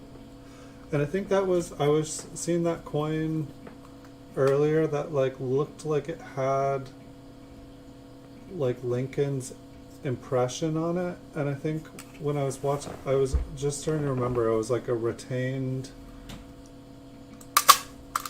something. It was maybe you know what the error is called, Paul.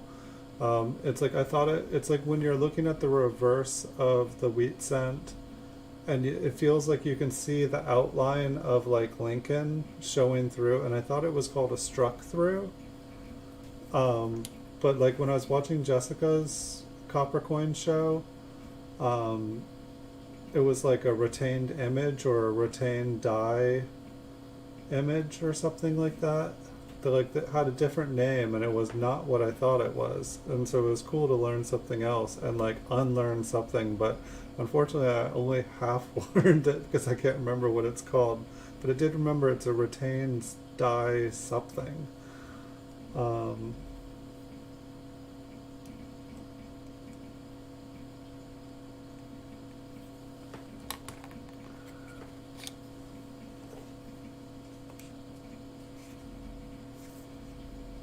Check out the mint mark here. So it looks like we have a filled 5.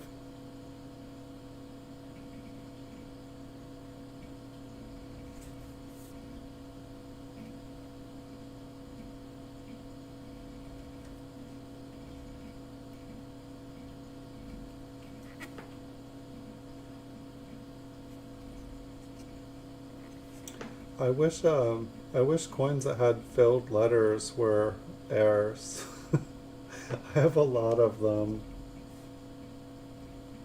Yeah, it's not a clash, but I thought it was a clash. I thought it was a clash die. And so I was like, I feel like, and I just learned how to see them. And I do remember that she said that they were not a rare thing. Or she brought, I need to watch this video again that she did. There was like an error website, and I can't remember what the name of the error. I'm gonna have to watch it. It was a good video anyway, and I was working while doing it, so I didn't get to watch all of it. See, this is what happens when you only watch some of an education video, people. Watch the whole thing. Give it your whole attention. So this coin, I don't think this whole thing was struck this way. I'm guessing that this is just heavily damaged. It's kind of funny. It almost looks like a 1909 S or something. But I think it's... I mean, I honestly don't know what it is. I don't know why I'm giving it any more time. I think there's just like a hole where it looks like it wants to be an O. Here, we'll check the back. In that one case, there's a VDB there, which would like narrow down.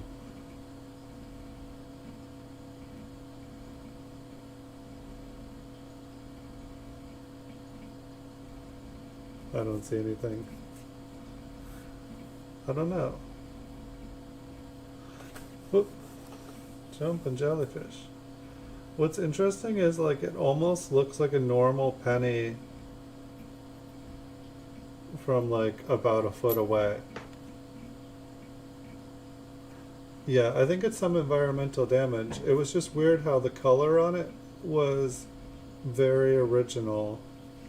I mean, there was like a little bit of luster, like toned luster. Maybe like a cleaned metal detecting fine that then like patinaed.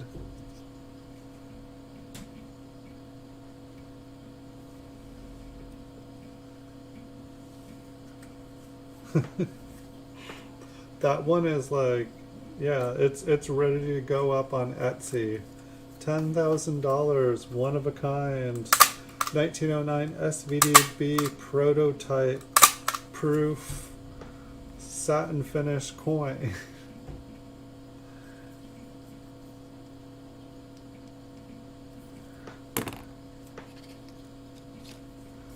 There's a real nice coin there.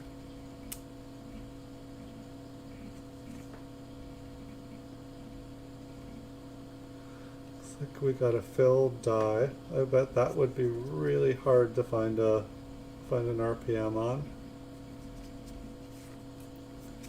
I feel like that's what I learned, like 1979s are not known for their RPMs from what I hear. And then it's like after looking through a couple rolls of them, it's like they're so tight. They're like such a small mint mark. And it's like, it's like I'll just find myself staring at it like, could that be an RPM? And they're just like, they're like solid. They're like, the insides just don't help you. They don't give you clues. I'm just like, ouch. Hello.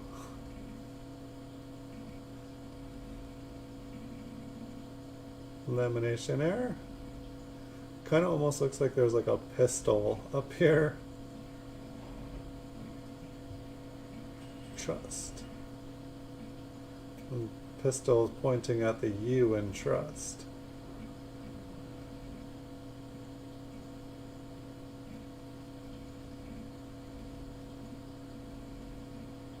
It's kind of interesting. 50, yeah. Why short change myself?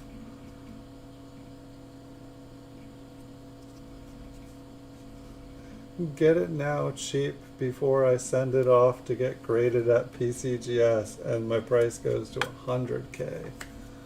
Buy it now. It's a pretty nice lamination error.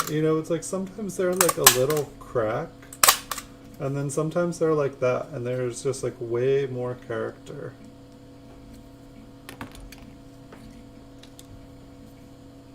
I just thought of a truly awful thing I could do.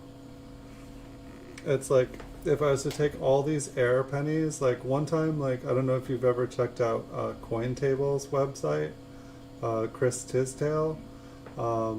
He's got like YouTube videos. He's also on Instagram. But he's really good anyway, but that's not the point of the story. But one time I went to search for CoinTable to bring it up, and I searched CoinTable with a space in between it. And I found all these like tables that were made out of pennies. They basically had like, I think they like, put them all flat and then they like maybe like put like, some clear resin over them and then had like a glass over them.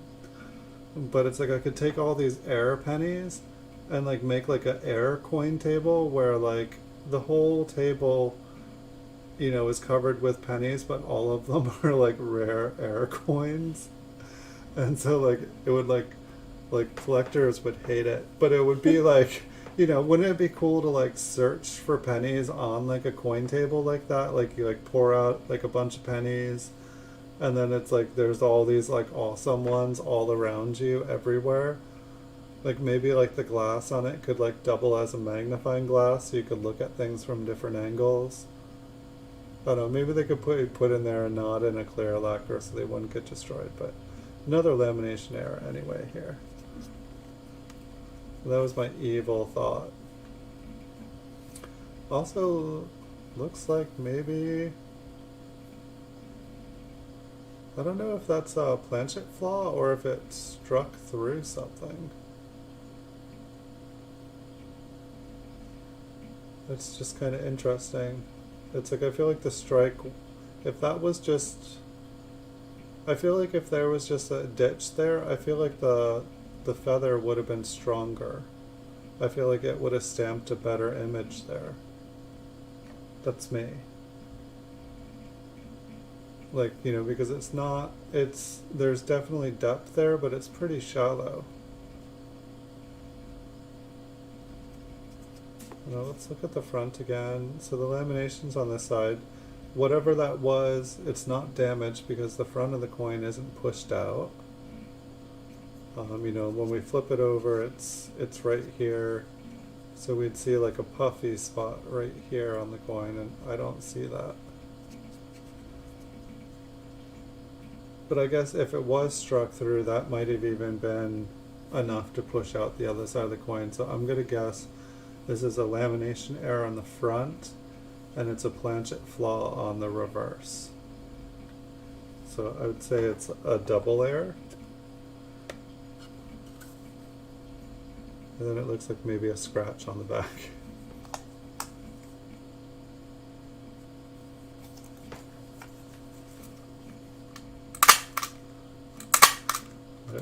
There's one, it's a Magic card channel, Magic the Gathering, the collectible trading card game. But there's this guy, Rudy, who does alpha investments, and he talks about old Magic cards. And one time there was this person in chat who was trying to ask him questions, but he was being really rude.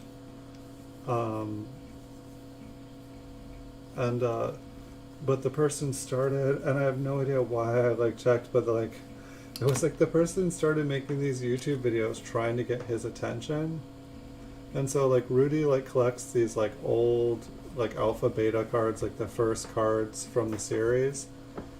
And so the guy was like, basically like, if you don't respond to my comments, I'm gonna start like destroying Magic cards. And so like I actually went and checked out this guy's link to one of his videos, and like he had like set up this whole thing where like there was like a candle with like a Magic card above it, and it was basically like it was like set up like a timer so that like if he didn't respond in so much time, basically like you could see it just burning through the layers, and then it was gonna burn like this $100 card. Like this person was just obsessed with like getting Rudy to talk to him. I guess it's kind of scary, the kind of people out there, they're like, you know, destroying things that people love just to try to get them to talk to them. So here's an example of like, you know, what I was talking about, how with the other coin we just looked at with the planchet flaw on the reverse, almost same area. You can see here the coin has been kind of pushed out. You know, and they probably had it on a very hard background, probably like a steel, like metal table or something is my guess, because this is pretty smooth and flat. But of course on here you saw the 2 and the 6 before we flipped it over. And so, you know, when you strike into a coin, what goes in comes out the back. And so basically the impression gets pushed out the back. So when you have like a crater in a coin and you don't have, you know, like a blowout on the other side of the coin, that lets you know that that's how the metal was before the coin was struck.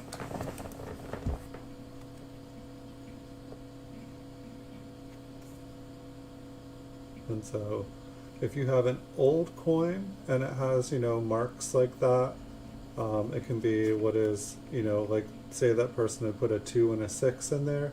If you have a really old coin, there were things called counter strikes, and wheat cents aren't quite old enough. Sometimes, like, people would put different markings into coins to like kind of claim ownership.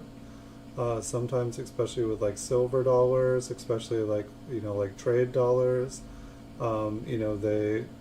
they would have different stamps and stuff in them to basically like show that they had the proper amount of silver in them. Take a closer look at this. But sometimes when coins have interesting markings on them, there are interesting stories about the coins or about the stamps. I feel like sometimes it was like store owners would then use, they would put their counter stamp